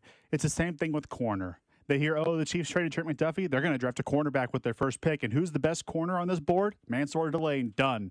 I think people will eventually get to that nationally with Jamal McCoy. And honestly, I think Caleb Banks probably the best player in the first round. Worried about the health going forward. I'm not worried about that at all. It's nonsense. So one thing we've talked about lately, Nathan, except talked about with Vern and Julio, and I even talked about this 999 challenge, which we were talking about the Mets doing it now, and now the Royals are doing it. They're one of the 6 major league teams that's doing this 999 challenge. If you don't want to talk about it, it's 9 hot dogs, 9 beers, and 9 innings. You're supposed to have 1 hot dog, 1 beer, every single inning. That is the 999 challenge. And people ask, what do you win? Well, you win nothing but pride. So you win, say, I did it. I did the 999 challenge. Well, now people are kind of picking up on this because they got pictures, of what the challenge is, and they notice the hot dogs are a lot smaller. First thing I noticed, though, Nathan, was the beers are a lot smaller. They're essentially little shot glasses of beer. They're 4 ounces. And a lot of teams will give tall boys out, and you fill out the beer yourself. So you can have like 5 ounces in a glass or 6 and maybe 3 in another one. But if you buy the box, and I assume everything comes in the box, it makes sense if you got to go up there and hit punch your ticket, for 9 hot dogs and 9 beers. But that'd be a pain to get up every single inning because then you'd be wasting some of your time that you could be eating the product. But as I told you, Nathan, and I did hear another radio show talking about this out in Portland, our sister station. They were talking about this challenge, and it's the first thing I thought of because they show it in this nice little collective box where these hot dogs are and beers. It's genius to do this. It's $60, for all these items. But did they think about the fact when you get to the mid-innings, when you get to the late innings, those beers on a 90-degree day are going to be sitting out there undrank until the 8th and 9th inning, those last couple of beers that you have. When you're full, when you're wanting to just push over the finish line and you're drinking beer in 90-degree weather that's been sitting there for 2 hours. No, you don't want that. But you have actually done this. I call BS on this. I mean, I love the food at the ballparks. I think it's awesome what they're doing. But 999 challenge, you can't say 999 challenge if you're not doing full-size dogs and at least 12-ounce beers. Bar minimum, that's the exception. This is nowhere near what a challenge is. I would consider myself a ballpark chaser. I'm hoping to get to all 30 within the next year or two. I'm getting close. I love all things distinct ballpark features. I love new dimensions with the Royals moving the fences in. I love the new foods that we hear about this time of the year every year. The 999 challenge has been around for a couple years now, and I think teams are actually pretty late in adjusting to it, but it is a smart promotion. I know San Francisco did it with the Giants, and Philadelphia has done it too. Now, I did this 3 or 4 years ago now, and it was on Buck Night, so it was $5 Miller Lite cans and $1 hot dogs. So everyone's initial reaction to, it's cost $300 to do it. It doesn't. 9 $5 beers plus 9 $1 hot dogs, about $55. So I think the pricing is probably right about right. The thing is, they're not getting the amount of beer, like you mentioned, A, to make it a difficult challenge, but B, to be worth the money. These little beer shot glasses aren't. And so what we would do is we get up every 2 innings. We'd go get 2 hot dogs, 2 beers, come back to the seats. And then our last trip, we got 3 in the 7th. And even then, after 2 innings, the hot dog was stale. The beer was gross. That second inning was kind of hard to put down. But there's a feeling after the 999 challenge, I don't want it ever again. It's disgusting. You're just way too full. It's a combination of you're full, but also you put down a lot of beer really quick because the games are 2 hours now. 9 beers in that 9 innings. If they're true 12 ounces. It's a little hard to walk afterwards and fit the seatbelt on in the car afterwards. I don't want that ever again, but you need that feeling to complete the challenge. And these people who buy these boxes, they're not going to have that feeling. They're not completing the challenge. This is the home game or doing this at a bar much better. Because at least you can get the cooler out, you can put the 12 beers in there or whatever, and you can do it that way. Do you know that Joey Chestnut, and you know how I hold Joey Chestnut in high regards for his accomplishment with his eating, not just the hot dogs, but the Twinkies, put over 100 down in 10 minutes. He collaborated on this with this. This would be so easy for that dude. I mean, these hot dogs, keep in mind, this guy put 70 down in 10 minutes, regular size one, and dips the buns in water. He would destroy, and I mean destroy, these 9 hot dogs. And I don't know, I've never seen Joey drink beer, so I have no idea, but he would destroy this challenge. He would destroy the 991 challenge. He could do that immediately. And they drink a lot of water and stuff to put those hot dogs down already. Consuming 9 beers wouldn't be a challenge for him. I heard from Rob Maloney earlier. We're doing a watch party at Maloney's Bar and Grill. Yeah. He owns a bar, obviously, Maloney's, and several others that he's involved in as well. This would be something for him. This would be something to have at a bar. Now, you're going to want to Uber there, get a ride there, or whatever. You're not going to want to just, walk in, drive to Maloney's and eat the 9 hot dogs and 9 beers. But this would be earmarked for somebody like Rob Maloney. So are you hereby calling on Rob Maloney to call up U.S. Foods or Cisco and get an order placed for this Friday? Print some menus. I'm calling him out to do a 999 challenge at his bar. All right. Because I think that's where it should be done. And they're making almost $60 for one of these collective boxes at these stadiums. I'm going to be here doing Vern's pre and post game show, so I'm exempting myself from this. We need to have all you guys at the station do the 999 challenge this Friday. Where's our social media person? What this has fallen through the cracks. We need to make this happen. Well, or at least sometime this summer, we all get together and watch a game and do the 999 challenge. Who at the station? It's got to be Dusty, right? Completes this the first out of the daytime guys. Oh, the Wolf? Yeah. Got to be Dirty Dusty. Werewolf. Yeah, he's not the Dirty Werewolf anymore, but he was for years. He's almost a decade. He gets up way too early for that now. He changed. Yeah, he's not the Dirty Werewolf anymore, but that's what he went by for the longest time. Yeah, he'd be very good at that.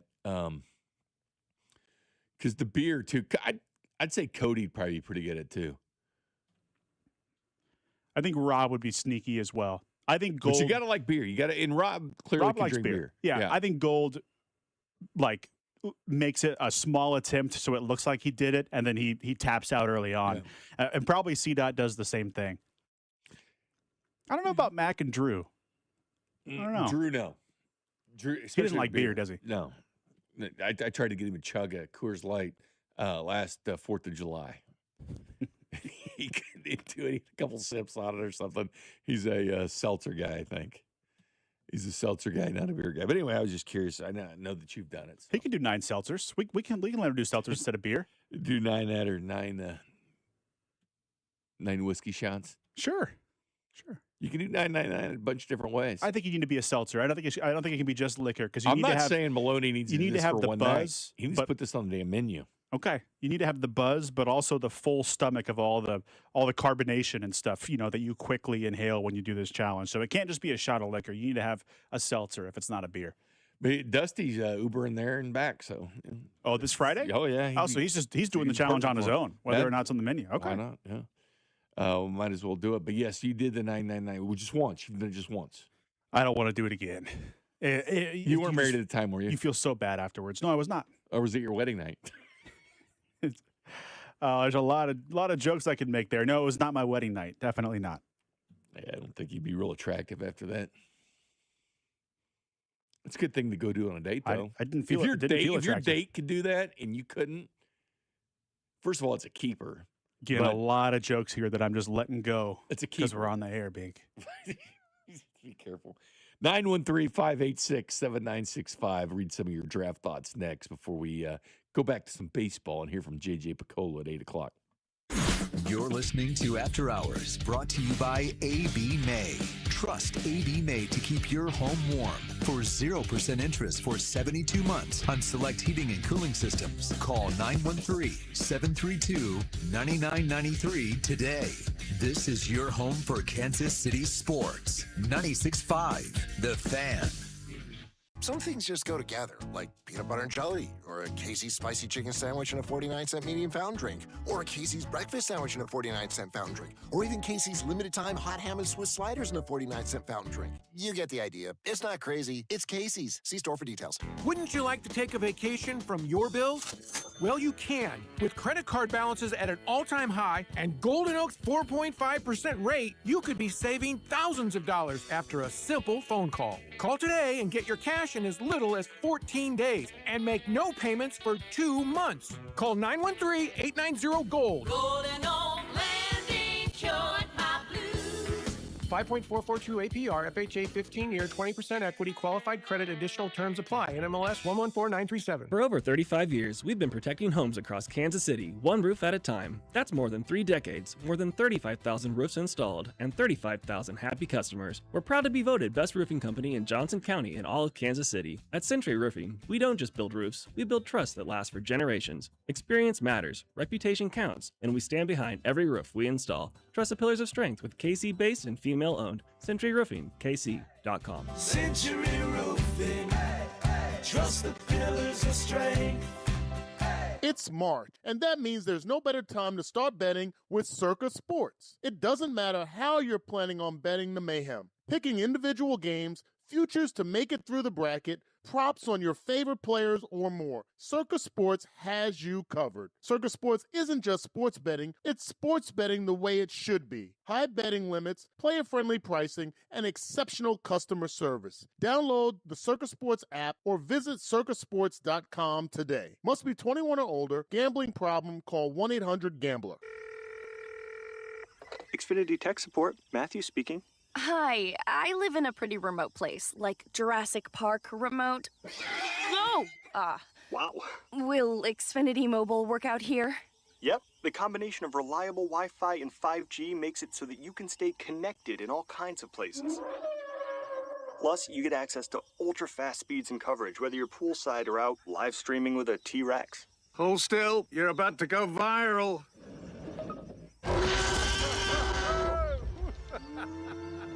Welcome to a new era of Wi-Fi boosted mobile. Cut your mobile bill in half with 2 lines of unlimited. Learn more at xfinitymobile.com. Xfinity, imagine that. Watch Jurassic Park with Xfinity. Restrictions apply. Xfinity Internet required. Savings comparison based on promotional rate for 2 lines of Xfinity Mobile Unlimited versus 2 lines of T-Mobile Experience More, Verizon Unlimited Plus, and AT&T Starter as of February 10th, 2026. Taxes, fees, extra. Did you know about 1 in 3 people with plaque psoriasis may also develop psoriatic arthritis, which causes joint pain, stiffness, and swelling? Does this sound like you? Listen to what it sounds like to be a million miles away.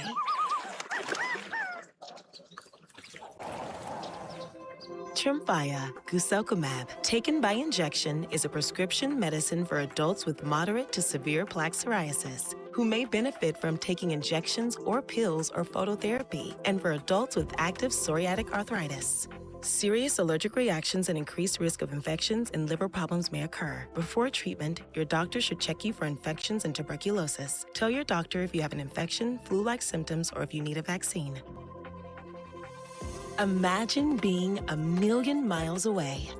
Explore what's possible. Ask your doctor about Tremfya. Visit tremfya.com or call 1-800-526-7736.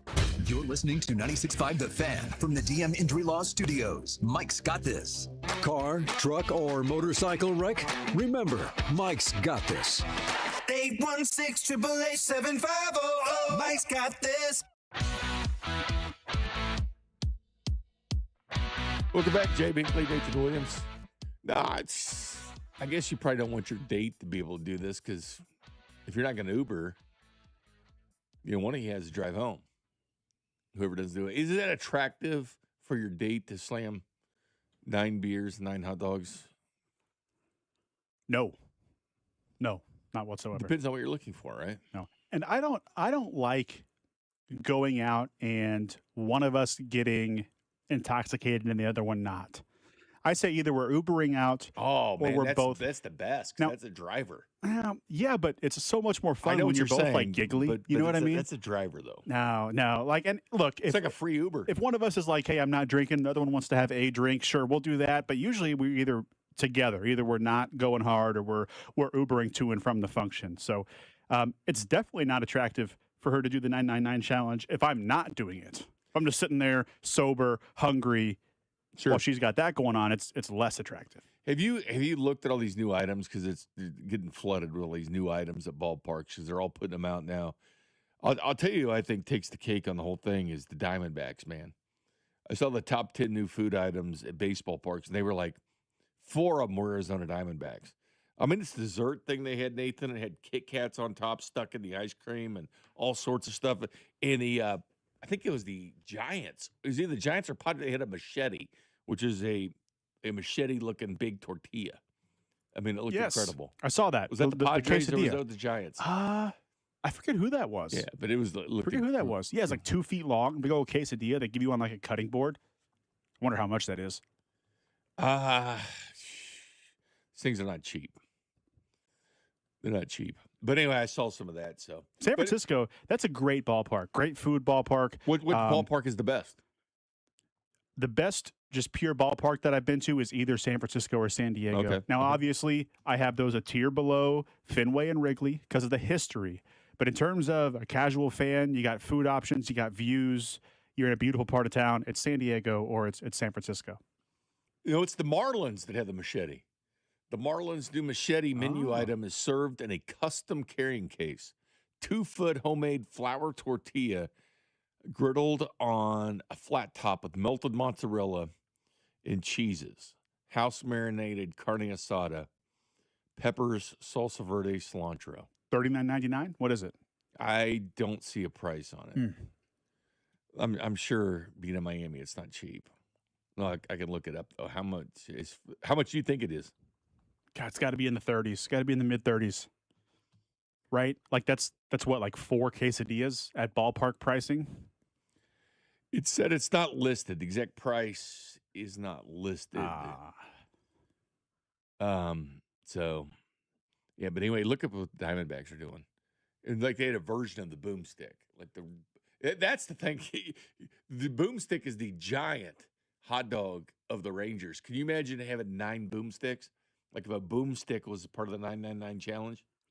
Like a tall boy plus a boomstick every inning. Oh, I don't know if anyone besides a competitive eater like Joey Chestnut would be able Joey to do could that. do it. Those are like 36-inch long hot dogs. That's got to be like 50 hot dogs if you eat 9 of those. Wow. Which that would be like a day at the office for him. Plus 9 tall boys. Yeah. Yeah, it wouldn't even make him sweat. What comes in these boxes, these little mini hot dogs they got. I mean, honestly, Joey would laugh at that. Honestly, he probably would. They are weak. I mean, it made it 1 an inning. We've had him on a bunch. The guy's actually a baseball fan. I don't know if he grew up in the Bay Area. He was a big A's those little fan. He's a $1 big George Brett fan too. Those like $1 night hot dogs. They're like 2 bites anyway. Oh, Yeah. dollar dogs. But yeah, we'll figure out a way and get this done. Coming up next, JJ Piccolo joined Cody in Gold today, as he usually does once every couple weeks there throughout the season, even the off season as well. He had some interesting things to say. I'll bring a few cuts of it where he talks about with Estevez's velocity and playing on Friday night instead of Thursday. He had some interesting things to say next. You're listening to After Hours, brought to you by AB May. Trust AB May to keep your home warm. For 0% interest for 72 months on select heating and cooling systems, call 913-732-9993 today. This is your home for Kansas City sports. 96.5, The Fan. You love your land. During Kubota Orange Days, you'll love all the great deals. With versatile compact tractors, professional-grade mowers, and durable utility vehicles, Kubota equipment can help you turn dream projects into reality. Kubota Orange Days is here, and so are the best deals of the year. Now through June 30th, get select compact tractors with 0% financing available or save up to $5,500. Sale ends soon. Go to KubotaOrangeDays.com or stop by your local dealer for more information. As America's #1 motorcycle insurer, Progressive has your back. Oh, like roadside assistance. Oh yeah, Progressive offers that. Great. Do you have plans Saturday? My cousin canceled and I'd love to have someone to ride with. Actually, we just do insurance, not riding buddies. Cool, let's meet at noon. Actually, scratch that. 10 a.m., you and me, breakfast at a diner. To be clear, Progressive has your back for insurance only. So get a quote and see if you can save. Okay, so if you beat me there, get me the Lumberjack Special. We can share. Progressive Casualty Insurance Company and affiliates. Roadside assistance may require comprehensive coverage. Call Hamilton today for our $79 mainline drain cleaning special. The pros at Hamilton will inspect your drains with video camera technology to pinpoint exactly what is needed to clear those clogs and help prevent expensive drain repairs. The expert technicians at Hamilton are ready 7 days a week to solve your problem the right way, the first time. Over 40 years experience and more than 8,000 five-star reviews are great reasons to trust Hamilton. Visit callhamilton.com/radio for details, terms, and conditions. License number 2025-11121. Join Mark Patrick Hypnosis and stop smoking now without cravings, irritability, weight gain, or your money back. Only $59.99 guaranteed. That's right. Don't just cut back. Stop smoking once and for all. Also, lose all the weight you want. Only $59.99 guaranteed with Mark Patrick Hypnosis. Let hypnosis destroy unwanted cravings, late day eating binges, boredom eating, stress eating, and lose the weight. Weight loss hypnosis, Wednesday, April 1st at the Wingate by Wyndham, Kansas City. Formerly Sure Stay Plus by Best Western in Kansas City, 5:30 p.m. Stop smoking hypnosis, 8 p.m. Sign up at markpatrickseminars.com. For nearly 100 years, Busey Wealth Management has helped families and businesses make smart financial decisions that stand the test of time. From personalized investment plans to tax strategies that work for you, we take a big picture approach, connecting you with the right experts to help protect what you've built and plan for what's next. Busey Wealth Management, here for every chapter of your financial story. Low testosterone can be a real problem for many men. It causes poor sleep patterns, decreased energy, low sex drive, and it makes it really hard to stay in shape. And as we all know, a healthy body is very important to our overall health and well-being. This is Jeff for Heartland Men's Health, and if some or all of these symptoms sound like you, we can likely help you be done with low T. We can also help you lose weight, support your metabolism, improve your gains in the gym, and more with our new targeted body composition plans featuring GH peptides, NAD+, GLP-1s, PDA, and more. Our low T protocols, applied in conjunction with our body composition plans, will help most men see real improvements, true weight loss, higher energy, improved sleep, stronger workouts, and a renewed sex drive as well. Your initial visit is just $99 and includes blood work and a medical consult. And if you start on treatment the same day, your visit is free. Call 844-447-6600 or go to heartlandmenshealth.com. Feature therapies are compounded and have not been evaluated nor approved by the FDA. Provider prescription required. See website for details. Hey, it's almost Andy Reid. Is your garage door dropping the ball? Get a free repair or replacement quote from Renner Garage Door. Renner is America's oldest family-owned garage door company that serves both wholesale and retail markets. Right now, get $100 off a new garage door when you mention this ad. With trusted brands like Delden, Amar, and LiftMaster, you know it's built to win. Renner's also hiring experienced techs and installers. RennerDoor.com. RENNER.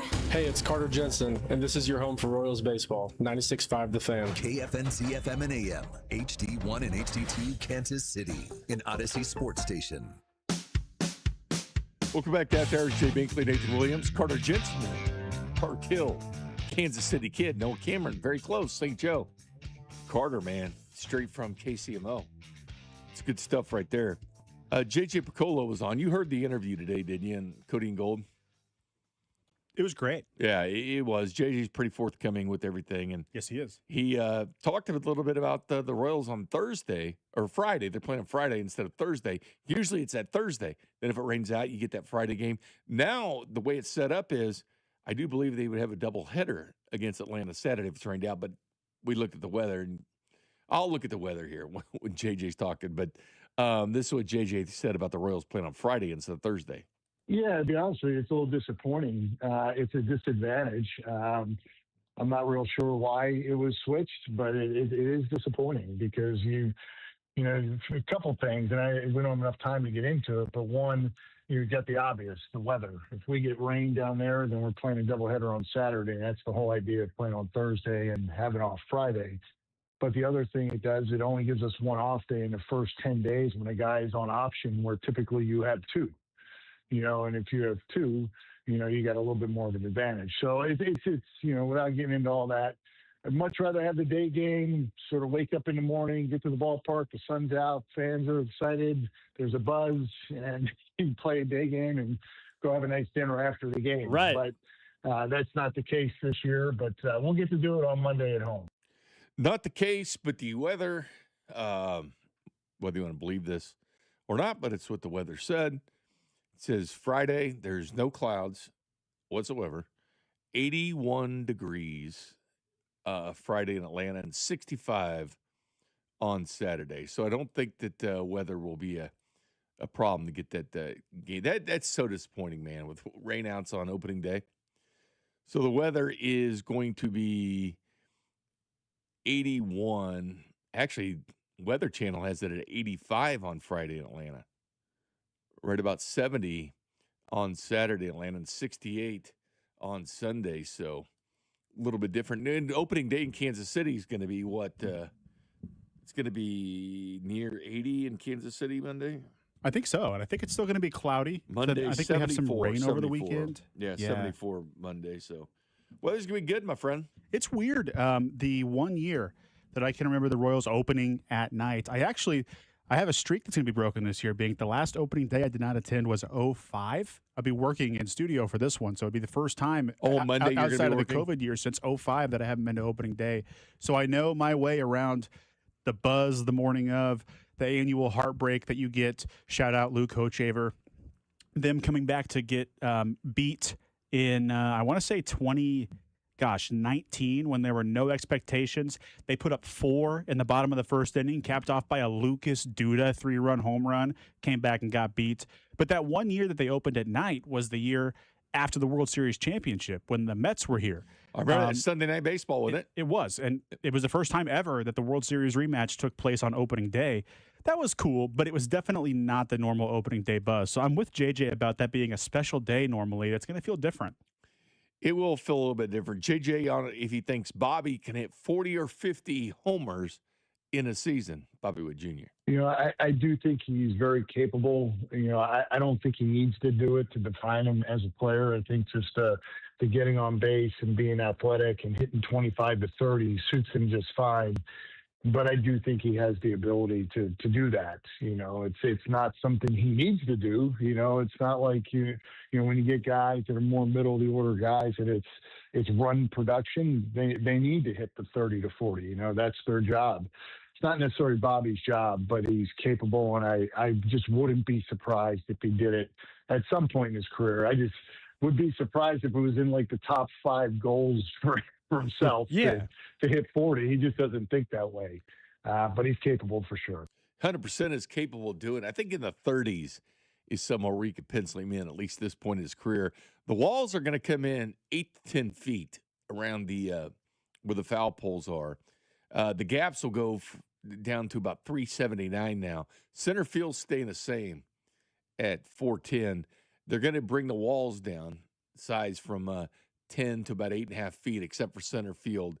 They're going to be, and they were putting they're putting the pads on this weekend. They were doing some of that today. They'll do some of that the rest of the week. But can he do it? Well, yes, he can do it. But is that his game to do that? I don't think it is. But I do see the power up and down this line. Now, I say that every year. Let's look at all the guys that can hit 20 home runs. How many guys can hit 30? Bobby, Sal, Vinny. I think they'd be your 30 home run guys. Guys that get in the 20s, I mean, if he gets to plate appearances, Carter Jensen clearly could make a run at 20, whether he gets 15 to 20. Cax could hit 30. I'll go back to the 30. He definitely has 30 home run power, yeah. He's got the power to do it. Hell, he's got power to hit 50, to be honest with you. But will he hit in the 20s this year? That's the question. A safer bet. So how many guys will get at least 20? They would say are guarantees. Sal will. Bobby will. Do you agree with the 30 home runs there? Are you going to put Cags in that category yet? I mean, I would. No. Okay. I wouldn't predict it. So over 20, then, you would say those 3 would be there. Cags would be one. Carter would be one, unless you're not agreeing with that. No, I'm there. Carter and just the bottom 3 in that lineup. The center field, so Isbell Thomas platoon. So they could have 5 to 6 guys at least have 20. Yeah, absolutely. This the center field platoon, the second base platoon if Massey's healthy, India and Massey, and then Collins out and left. I don't think any of those 3 spots are producing 20 homers, but the rest of them, sure. By the way, Michael A. Taylor, I think, hit 2 home runs on opening day one time. That game was like 5 hours long, and that was a brutal game. I was praying for the pitch clock at that point. Bobby Witt, what did he hit? 22 home runs last year? Something low. He didn't. It was 23, I think. 23. I think even without the Fintas coming in, he's just more of a closer to 30 or right around 30 home run guy. And with these Fintas coming in, yeah, maybe it's more in the mid 30s. But I think we stand to see an increase in the power numbers from Bobby, even, disregarding the fences at Kauffman Stadium. I think he didn't hit for a lot of power like I would have expected last season. He's hit 20. His rookie year, 2022, he played in 150 games, hit 20. Then he went to 30. 32 is the top for him back in 2024, that unbelievable year he had. And he hit 23 last year. But he led the league in hits. And he got a batting title the year before. It's crazy the kind of stuff he's doing. I think 30 feels right. 30 and 40-plus stolen bases, more towards the batting title, Bobby, than maybe a guy that hits 40 home runs. But I still think there's room for improvement there in the power numbers. I mean, you think about how good a year he had in 2024, where he hit 332, won the batting title, 109 ribs, 32 home runs. The year before, I mean, that was no slouch either. 30 home runs, 96 ribs, 49 stolen bases. That's his high water mark in stolen bases. He's got 30, 49, 31, and 38. And remember, the stolen bases came back a little because he wasn't trying to do it as much. And he's perfected that. Like, that's one of the things he tried to do in the offseason, perfect, looking at the pitcher, win the steal, that bag, win the not to. And so I could actually see Bobby in the mid-40s this year in stolen bases. Yeah, absolutely. I could have a 300 season in the 30 32 dingers, home 40 runs, stolen bases. 40, Sure. 45 stolen bases. Yeah. That's a top 3 MVP finish again, if that happens. Yeah, because he finished, fourth last year? He was number 2 years ago? Yep. Yeah, he's on the cusp. JJ also talked about Jonathan India's, just his comfort level this offseason would expect. Well, he definitely looks more comfortable. I mean, the good thing, or I think a really positive sign, he did it last night as well. When he's hitting the ball the other way and it's low line drives the other way, I think that's when he's his best version. And we've seen a lot of that. He's moving better. Watching him run the bases, he's moving better. He did a lot of work on just getting his body a little bit, I'll say leaner, but just more athletic. He went back to some training he had done in previous years that's really helped him, and we thought it paid off. And we just need Jonathan, and looking at his OPS last year, it was about, really about 10 to 15 points off of what his career OPS is. So he's not like that far off of what we acquired him to do.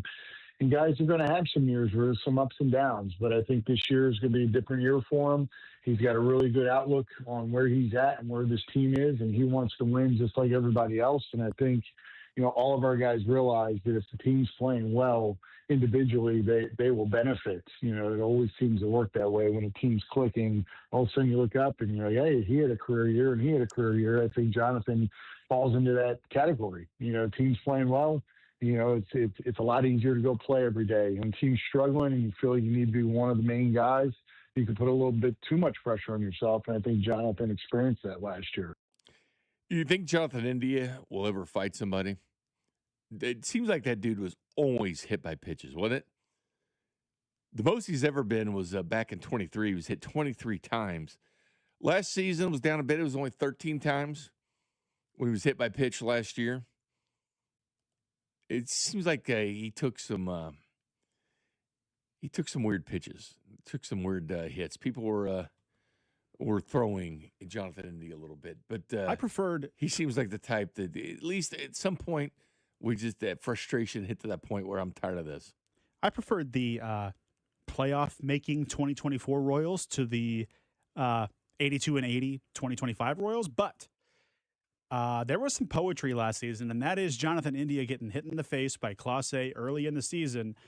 And He's not even playing now. The end of July, in one of Clase's last games, his last big moment in the MLB. They were pissed about that. The last home run he gave up was the walk-off to Jonathan India. So it came full circle in a big way for Emmanuel Clase. Not that there was any intent there, but I remember that being kind of dicey, that opening weekend between the Guardians and the Royals, and India got his payback. That was pretty poetic, pretty sweet. Coming up next, JJ, his thoughts on Carlos Estevez, the low velocity. People are concerned and should be concerned about that velocity down. Is it something to be concerned about or not?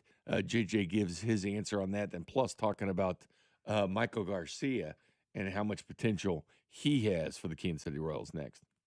You're listening to After Hours, brought to you by AB May. Trust AB May to keep your home warm. For 0% interest for 72 months on select heating and cooling systems, call 913-732-9993 today. This is your home for Kansas City sports. 96.5, The Fan. Liberty Mutual customize this song for you. Like your car insurance, it's custom too, yeah. Liberty Mutual's got the coverage that could save you money. Thanks to Doug and Limu, well now you can go and take that cruise. Liberty, liberty, liberty, liberty, yeah. Fast breaks, buzzer beaters, and block parties are back, and Underdog is the best place to get in on all of the action. And right now, you can make entries and win money in Missouri. And playing on Underdog is so easy. Just choose whether your favorite players will go higher or lower on stats like points and rebounds, steals, and more. And once you get your entries right, you could win up to 5,000 times your cash. And playing on Underdog is awesome. I love it. So many basketball games going on over the next couple of weeks. How far is Kansas going to go? Is Duke the best team out there? Maybe you believe in Arizona. Download the app today and use promo code BOB to score $50 in bonus entries when you play your first $5 with promo code BOB. Underdog, make plays and win money. Must be 18 and over and present in Missouri. Terms apply. See assets.underdogfantasy.com/web/play and get terms _DFS_.html for details. Concerned with your play? Call 1-800-MY-RESET or visit www.ncpgambling.org. Men, we all know how important sex is in a relationship, both for you and your partner. But erectile dysfunction ruins sex, which can often have serious impacts on your relationship as well. This is Jeff for Heartland Men's Health, and if ED is a problem in your life, you understand the impacts it has on you and the one you love. But I'm here to tell you that ED is a treatable condition, and almost without exception, you can have really good sex again. At Heartland Men's Health, we're experts in treating ED. We've treated tens of thousands of men with protocols that are effective in well over 90% of cases, which means if you're like most guys, good sex will be the norm. You could even last up to an hour or more and bring a level of intimacy for you and your partner that might just astound you both. It's time to have really good sex again, so call us. Just $99 gets you blood work, a medical consult, and if medically advised, a test dose. And if that test dose doesn't work in the office, your visit is free. Call 844-447-6600 or go to heartlandmenshealth.com. We have 3 offices: Overland Park, Independence, and North Kansas City. You're always better with the roof from JR. Here they come. A baseball-sized hailstorm means every roofer for 500 miles is on his way here to ring your doorbell. Before that happens, go online to jrstormcheck.com and relax. JR & Company is locally owned, veteran-owned, and family-owned. JR & Company offers a lifetime warranty on workmanship. But best of all, JR & Company offers a free Class 4 shingle upgrade. What does that mean? Most insurance companies offer premium discounts on Class 4 shingles. Remember, no roofer can legally offer to pay your deductible, but a free shingle upgrade can reduce premiums for years to come. Why do we do this? Because we can. A lifetime workmanship warranty and free shingle upgrade. It's why we say, You're always better with the roof from JR. just visit jrstormcheck.com. Kansas City, you need to subscribe to our YouTube channel so you can watch all your favorite shows right from your phone, computer, or tablet. Every day, we stream the shows live on YouTube, plus clips from the biggest moments and biggest guests. Hit that subscribe button so 96.5 The Fan goes right to the top of your feed. In your car, on your phone, or on your computer, we are everywhere. This is your home for Kansas City sports. 96.5 The Fan.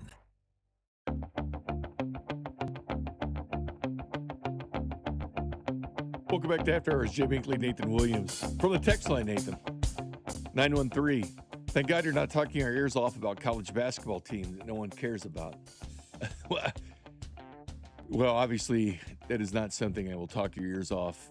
Is it an appropriate time to bring up the news of the last couple minutes? I was just ready to do that. Yeah, I was okay. going to segue into that. I'm not going to step on your toes. Well, so yes. So I will talk college basketball here for a second because North Carolina, it looks like, according to Brett McMurphy here and others, I mean, it's all out there. North Carolina has parted ways with head basketball coach Hubert Davis. So North Carolina's job's open. Now, if you're Kansas, clearly with Bill Self, because he hasn't 100% made his decision whether he's coming back yet or not, Nathan. Does this put everything we're hearing is that it's not coming back and not official yet. But. Exactly, but does that put more pressure on it because now you get North Carolina in Kansas if you're going somewhere out of the circle to look for someone to come to Kansas, because that becomes now a very competitive job between the two. I still think Kansas is a better job. I'm a Mizzou fan, but I think Kansas is a better job than North Carolina. Your NIL budget's going to be comparable, and you play in the best basketball conference in the league with what could be the best basketball atmosphere in the league. I still think Kansas is Easier path, is though. an S-tier job. Easier path to what, though? Because, like, Kansas is still going to be in the dance. You could be friends with Belichick, down the hall. No. Money is going to be the ultimate, what is it, be-all, end-all? Is that the saying? End-all, be-all. End-all, be-all. Yeah, we'll see if Bill Self sticks around, but reports are that he's leaning towards he's done, and that could happen soon. I'm so sorry, 913 Texter. We're not bringing this up because you asked us to not talk college basketball. It's just the timing is but funny. 10 minutes ago, they announced Hubert Davis is out. Yeah, we had to talk about it. It's just funny, the timing of it, because I will not. I will say this. I've enjoyed the NCAA tournament. I have. Not going to lie. I prefer more Cinderellas in it. I think that makes it more fun, but I do like some of these Sweet 16 matchups. They're good, but there is nothing worse than the last minute of a game as far as slowdowns and fouls. Sure. It drives me absolutely nuts. I don't know the regions, but the left side of the bracket, so Houston, Illinois, Nebraska, Iowa, Duke, St. John's, I'm looking UConn, forward to Michigan Nebraska, State. Iowa, I think, more than anything. Those are 4 fun games. The right side, not so much. You kind of have your favorites in all those matchups. You imagine Arizona, Purdue, Michigan are going to move on. We'll see. It is March. The first round was fantastic. And I know maybe we get less upsets nowadays, but the quality and how many of those games were close late, I thought it was a great couple of days. And the good news is you get Major League Baseball starting this week. As a matter of fact, it starts tomorrow with New York and the Giants, the Yankees, not the Mets, tomorrow night. Not that it would matter. It's Major League Baseball, so just watch whatever. But J.J. Piccolo was on with Cody and Gold. He also talks about the velocity of Carlos Estevez, who did lead Major League Baseball in saves last year. But the velo has been down, and that's been somewhat concerning, especially throughout the WBC. He didn't get the innings that he thought he was going to get. And that here's JJ on Carlos. Yeah, the only thing we can go on is past history, and that's last year was more concerning to us because we hadn't experienced it before. Now last year he also had a back injury, it slowed him up, and then he had 5 outings. But his velocity jumped 3 to 4 miles an hour once the regular season started. That gives us a little bit more comfort this year than last year. But still, it's obvious. Like the velocity still needs to come. The good thing is I don't think it's something he needs another month and a half to have it come. It's just about getting the repetition. I mean, Carlos is a big man, and to get that body moving the way it needs to move and to sync everything up just takes a lot of reps. And he was one of the guys, unfortunately, didn't get as many outings in WBC that as we were hoping and he was hoping, because we felt like the WBC may help him be more ready opening day. So, I think last night the encouraging thing was he faced 4 hitters in an inning and he punched out 3.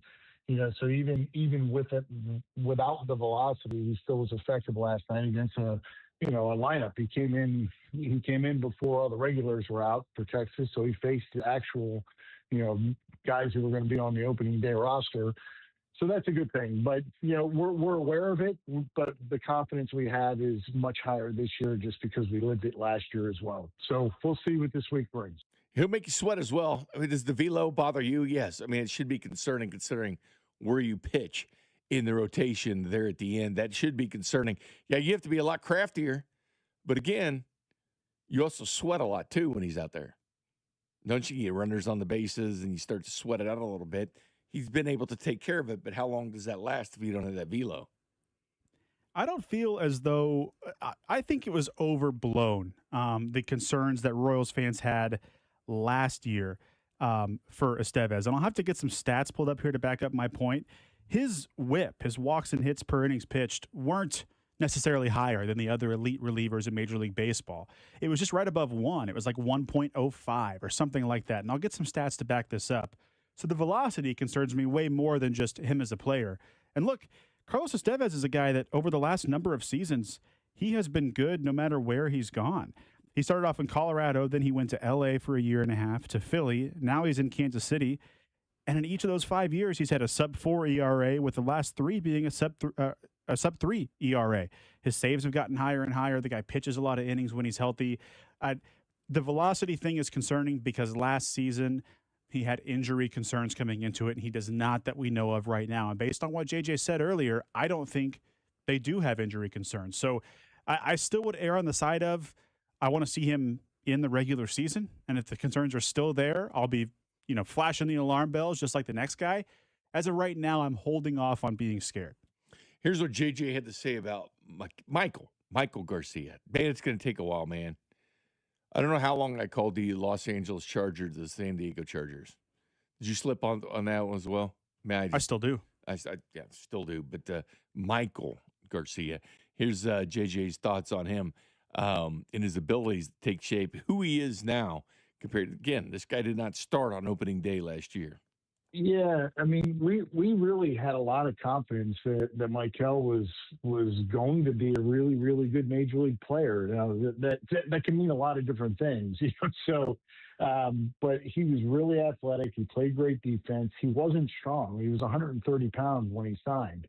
So when he came to the States, he's only 150 pounds. So I remember going through meetings and a lot of discussions were, is he going to get strength? Because the ball just didn't come off his bat.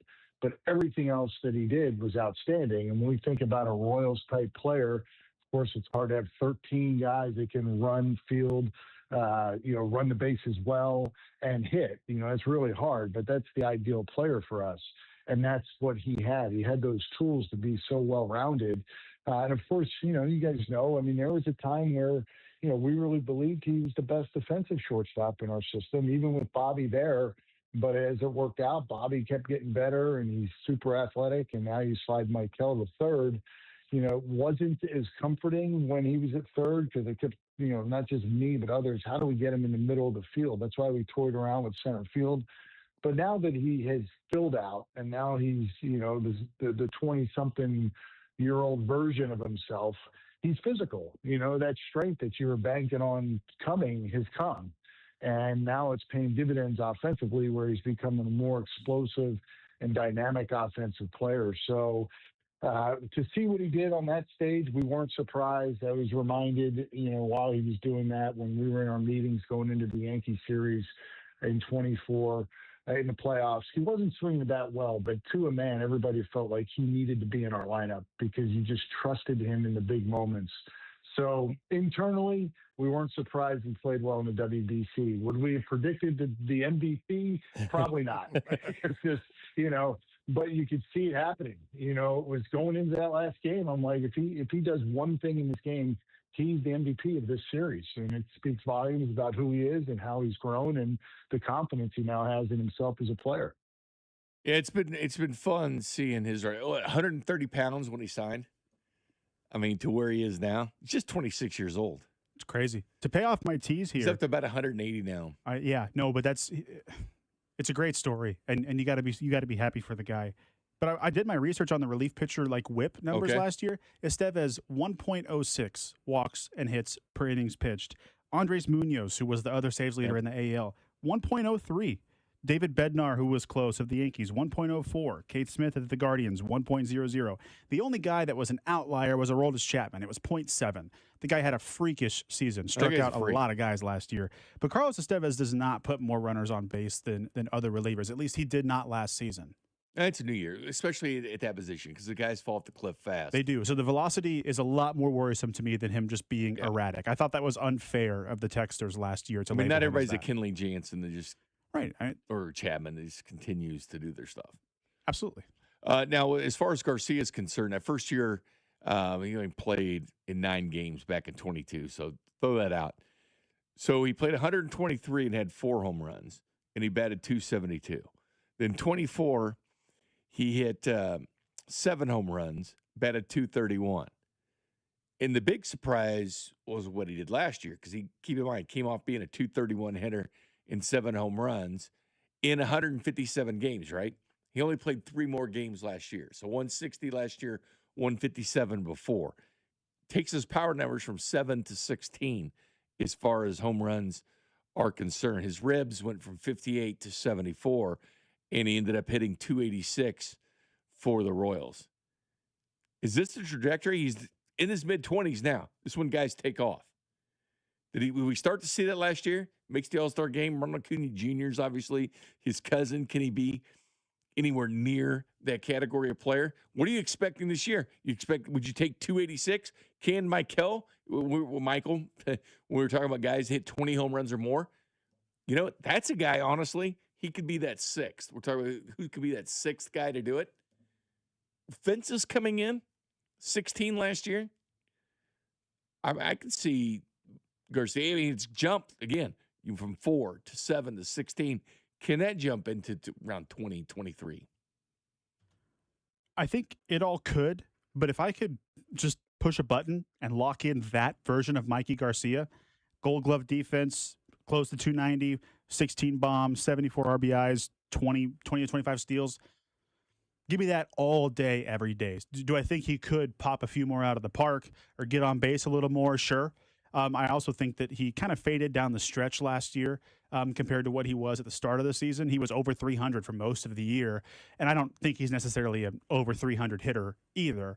So it's probably, I think about where he evened out last year is what Royals fans should expect. That was a 6-win player. Like, this guy is a guy that should get like MVP votes if he keeps playing at this level. Like, I mean, just a wonderful, now I won't say out of the blue because he still had his fans, but I think the Royals fans, for the most part, had moved past expecting that from him. What do they put him But he down blew as up. far as the hierarchy of Royals? When they look at who they want to see, the players they count on, obviously Bobby Witt Jr. is at the top of that. Then He Benny. can't be higher than third. Then Benny. He can't be. Bobby and And Salvi are the Sal Royals still- fans' favorites. So, Michael, about fourth or fifth, He's probably behind Vinny. which is pretty crazy considering how talented he is. I know. They also love Cags. And that's a good thing. They also love Cags. It's a good thing. Yeah. Do you agree with me? Kind of the forgotten guy a lot I of think times. so. It's so good. I think so. Yeah. Coming up next, there is a contract that's actually kind of funny. I don't know if you laughed at this as well as I did, Nathan, with the contract figures that came out with a certain future Hall of Famer for the Kansas City Chiefs, because it's kind of funny, people's reaction next. You're listening to After Hours, brought to you by AB May. Trust AB May to keep your home warm. For 0% interest for 72 months on select heating and cooling systems, call 913-732-9993 today. This is your home for Kansas City sports. 96.5 The Fan.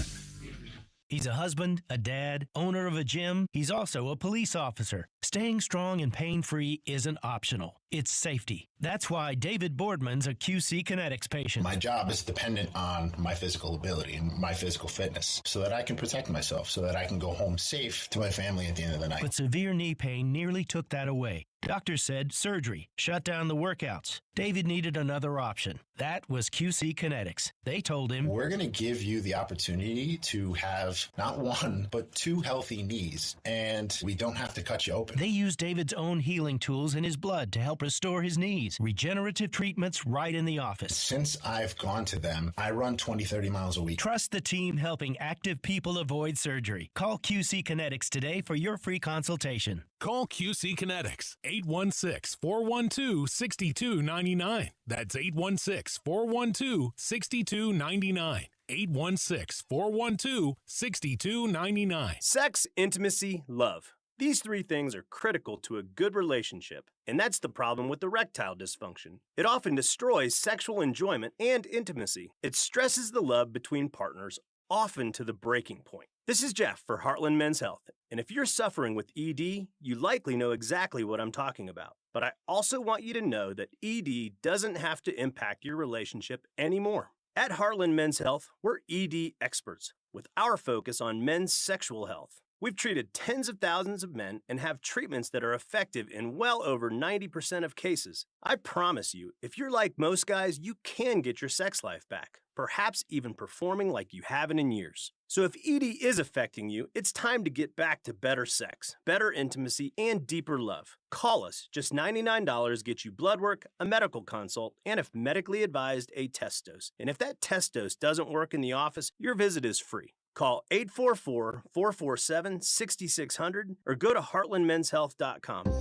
Bring the flavor home with Gates. Gates seasonings are perfect for everything: meat, chicken, fish, and veggies. Sprinkle it on or mix it in to enhance your favorite dips and dressings. Don't forget, Gates sauces and seasonings are available at your local grocery store, so you can enjoy that rich, smoky taste anytime. Visit any of their 5 locations to dine in. Pick up or grab a Gates party tray for your Easter gathering. Celebrating 80 years of serving Kansas City. Gates Barbecue. Thanks with love. When Kansas City storms roll through, hail and wind can damage your roof without you even realizing it. If your home was hit, call us at Century Roofing for a free inspection today. We handle every step with your insurance company, making the process stress-free and easy for you. For over 35 years and more than 35,000 roofs, we've been protecting Kansas City homes. Let us protect yours. Trust the pillars of strength with KC-based and female-owned. Century Roofing, KC.com. Century Roofing, trust the pillars of strength. Spreadsheets, clunky software, 100 different logins just to run your business? Ah. There's a better way. Odoo. One simple, connected platform that handles sales, inventory, accounting, and more, so you can focus on growing, not juggling. Make the switch today at odoo.com. That's ODOO.com.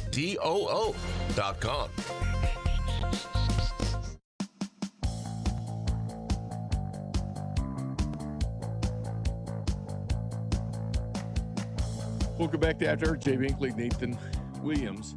Nathan, did you happen to see the funny reactions to Kelsey's contract? Oh, yeah. Being released and the overreactions to it nationally? Of course. And even sometimes, like around here, like when you have the news talking about his contract. Now, some got it right. Because the way it looks and the way it is completely different. It's shown as a 3-year, $57 million deal, right? People are like, man, I thought the guy was going to retire, and then he comes back for 1 year. Now, 3 more years, he's going to be 39 or 40 years old when he's done. And is he worth it or not? It's just funny seeing the debate that went on with people that didn't look between the lines and understand what the Kelsey contract is. I even had people texting me about it. But what are the Chiefs taking? 3-year contract for Travis Kelce? He's not playing 3 more years. They're lucky to get him back this year. It is a 1-year deal, essentially. Now, I understand it's 3, but that's a way to spread money out.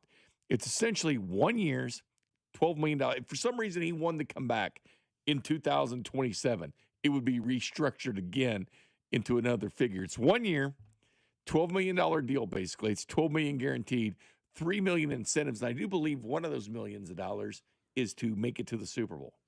I think so. It's 14. If they get to Super Bowl, it'd be 15. I don't know if it's winning it or not, but I think it's just getting there.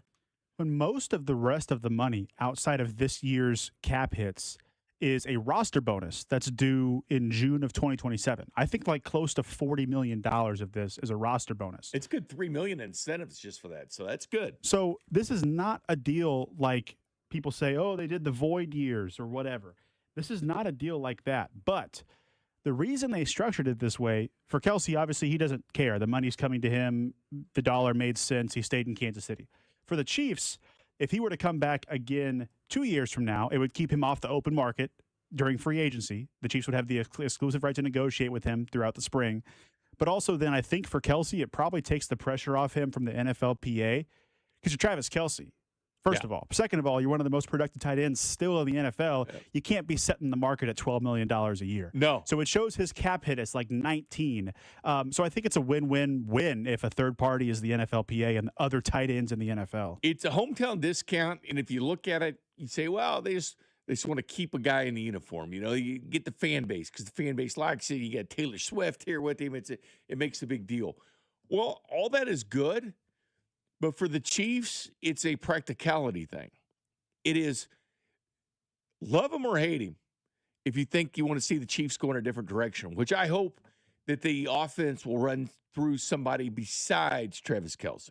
When you look at the end of the year and say, well, it's Kenneth Walker. Ken Walker, he was the guy that kind of carried the Chiefs, or they draft a receiver, and you think that's the reason they win. But this guy has led the Chiefs in receiving yardage, either he or Tyreek Hill, for the last decade. The last 2 years, he's led the Chiefs in receiving yards. And like I said, it's either been him or Tyreek Hill. And yeah, it's embarrassing. The Chiefs haven't had a 900-yard receiver, and they haven't had a 700-yard rusher in the last 2 years. I mean, it's been brutal, some of these offensive numbers that the Chiefs have had. And you'd like to see the offense going through somebody else. But one thing in sports, especially football, that you really want, it's probably the number one question the guys are asked when they're going through the draft process from NFL teams. How much do you actually like football? I know it sounds like a silly question, but it's true. When you see a lot of guys retiring at 28, 29 years old, 30 years old, they don't want to do it anymore. They get the money in the bank. They don't want to do it. How much do you love the sport of football? Him coming back was 100% I love football move. It's not for money. He didn't. Some guys come back because they still want to pay off a house. They still want money. Still got to take care of family. Still got to. They want to, money for retirement. They want money in the future. They come back for cash. He's doing all right. They need the money. He's got a billionaire future wife that he'll be married to this summer. Not a millionaire, a billionaire, which is much, much different than anything else. She's got 2 jets. He's got hundreds of millions of dollars in the bank from his podcast. They just signed the deal for well over $100 million for their podcast. He's got that, the endorsement deals. This is nothing. He's coming back for couch change compared to what he put it this way, he would have probably made more money on the set of CBS talking about the games. It was rumored that he could be around the $15 million a year just to sit and do a Sunday studio show instead of playing football for $12 million with $3 million in incentives. He could have literally made more sitting on a studio set, not having to run, not having to worry about, waking up at 6 a.m. in St. Joe and going to practice. He could have just flown out to New York on Sunday, stayed in nice hotels, flown in nice jets, and made more money than playing for the Chiefs. This was a move for a guy. This is good news for the Chiefs because he's coming back because he loves football. Mm-hmm. And 2, I looked at it as a Mahomes barometer because if Mahomes is going to be out the first 4 weeks or so, 5 weeks, he's not coming back. And the fact that he is, that's why. And I wouldn't doubt Mahomes coming back on game 1 anyway. To be honest with you, he's playing week 1. It's one guy you don't bet against. But the fact he's coming back, because again, you think he's coming back to play 4 games with a backup quarterback? You think he's coming back to play with Justin Fields for 4 or 5 games? Hell no. He'd run off in the sunset and sit on a TV desk in New York making $15 million a year. But that's all we always strive for. You want the guys to love the game. You want he does, because he's got the cash and doesn't need it, means he just wants to play football. Aren't guys like Herb Street making around $15 million a year? Probably. And then you got guys like Brady making all the jobs in the 30s. He's got, all the jobs he's got. I mean, so yeah, Travis Kelce. I know he wouldn't be calling a game presumably at one of those big networks, but he could definitely make at or around or above his contract number from the Chiefs this season to not play football. Plus, yeah, he's marrying a billionaire, and he's got the Kelce name behind him. It's not for money; it's for the love of the game. I'm with you. But things do need to change. I mean, you just go back 2 years prior. He led the Chiefs with 823 yards. Xavier Worthy was number 2 with 638. They did not have a third receiver over 500 yards. Nobody even had over 500 yards. That was 2 years ago. This just shows you when everybody's like, well, they need edge, they need defensive line, they need all this. No, hell no. They need offensive weapons because you get an elite quarterback, and he needs something on offense to go along with it. He's in his 30s now. He can't do everything on his own anymore. Last year, he had 851 yards. Hollywood had 587. He's an Eagle now. Rashee Rice, 571. Worthy, 532. Leading rusher had your leading rusher on the team last year was Kareem Hunt with 611. Pacheco, 462. Mahomes, number 3 at 422. So, yes, you want to see the offense go through, and I'm sure he wants it too. I'm sure, because didn't he look relieved when Rashee Rice came back, taking some of that attention away from him? Because Rashee Rice does a lot of the same stuff, the dirty work in the middle of the field like he was doing. Like he seemed really relieved when there was somebody else. Because at the beginning of the year, it was him, man. Especially when Worthy was out 3 games too, it was focus on him. He was the only thing they had. Now it's a piece frustrated. of what they have, but he was literally all they had. He was visibly frustrated. You know, his first few 36-year-old weeks. tight end being the number one focus. Brings us back to the number 9 pick conversation. You're pro pass catcher. Oh, I know that. 100% pro pass catcher. I know that. They haven't sniffed 900 yards in 2 years for receivers. Ooh. You got an elite quarterback in Patrick Mahomes. You're never going to have a quarterback that quality anymore, but yet we're satisfied with him having nobody to throw to, nobody that can beat man coverage, and nobody to catch the damn football, and everybody's happy about it. Oh, we need a guy that rushed the passer and get us 9 sacks. That's what we want. It's both. From a team building perspective, this edge room is worse than the wide receiver room. From a having Mahomes perspective, I am so with you. The fact that we were on here questioning, that Nate Taylor was on these airwaves, questioning the ability to beat man coverage, effort, knowledge, things like that last season, it's inexcusable. So I'm with you. The wide receiver problem absolutely has to be fixed. I am not going to be upset whatsoever with the Tate or a limit. It's the worst wide receiver room in the NFL. And the cheapest. It's the cheapest, too. It is that, and you have an elite quarterback that you're not going to have. You're never going to have. I never say never.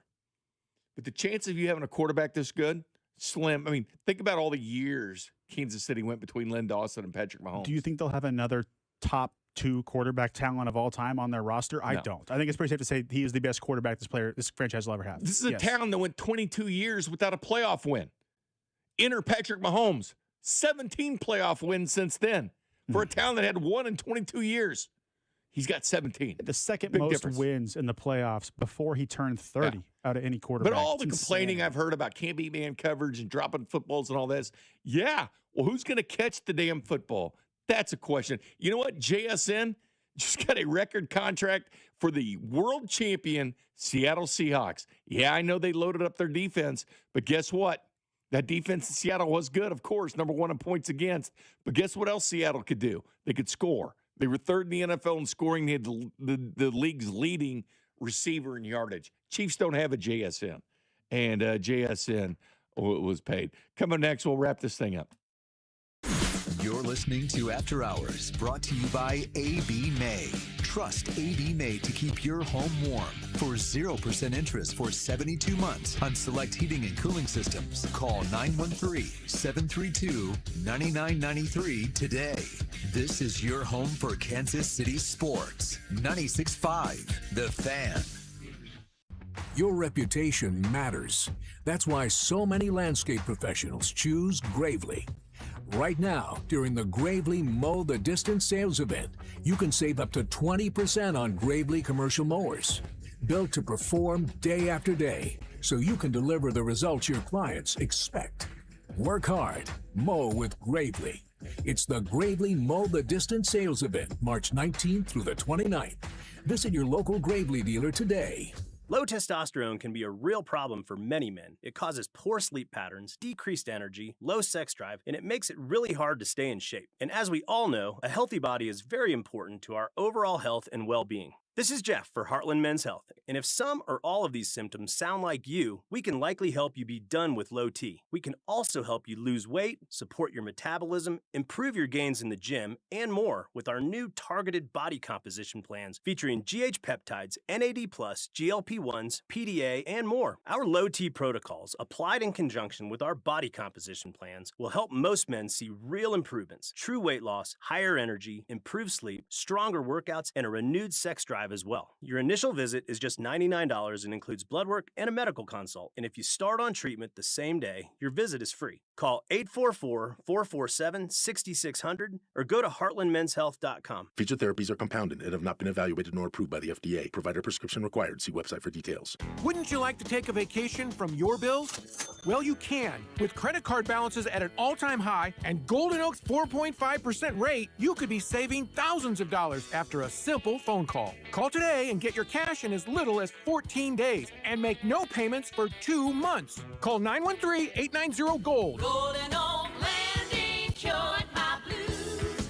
5.442 APR, FHA 15-year, 20% equity, qualified credit, additional terms apply. NMLS 114937. Calling all college hoops fans. Make your next bet during March matchups at BetMGM go even further with an odds boost token. Simply add any tournament bet to your bet slip and activate your odds boost token. If that bet hits, you'll walk away with a higher payout for a tournament full of unforgettable moments. BetMGM is your sports book for all of it. Enjoy same-game parlays, live betting through all your favorite games, dark mode, and so much more during March matchups. And when there's a break in the tournament action or you're looking to switch things up, check out daily promotions and offers for all your favorite sports. Don't miss your chance at a bigger March matchup score with BetMGM. BetMGM and GameSense remind you to play responsibly. Gambling problem? Call 1-800-GAMBLER. See BetMGM.com for terms. 21 plus only. Kansas only. Existing customer offer. Subject to eligibility requirements. Rewards vary and expire in 7 days. Please gamble responsibly in partnership with Kansas Crossing Casino and Hotel.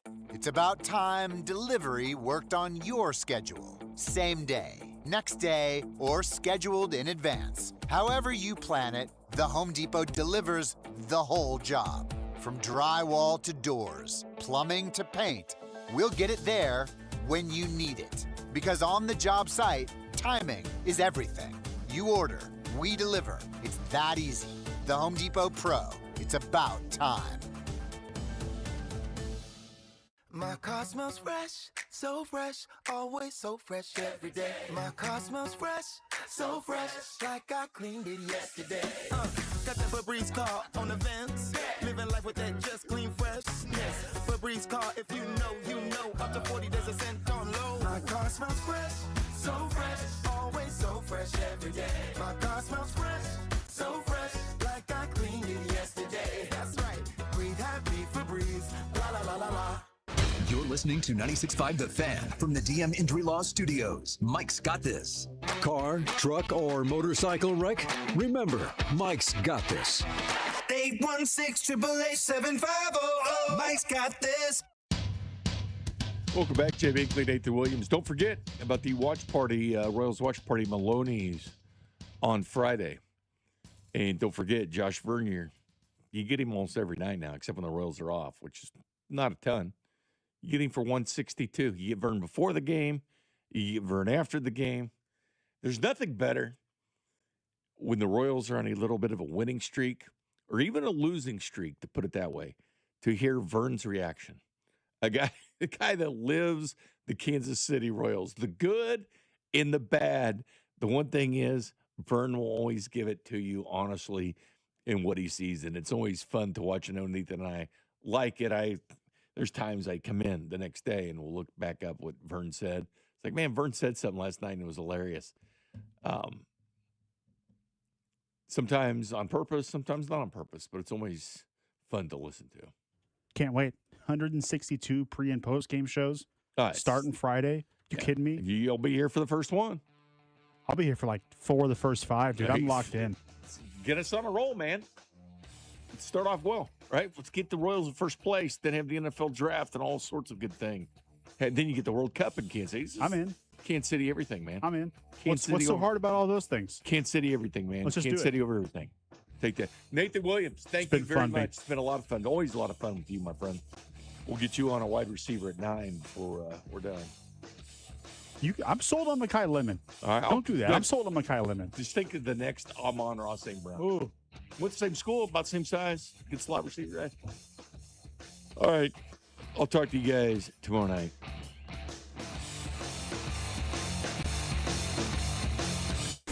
You're listening to After Hours, brought to you by A.B. May. Trust A.B. May to keep your home warm.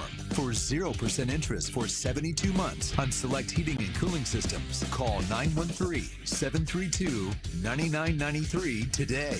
This is your home for Kansas City sports. 96.5 The Fan.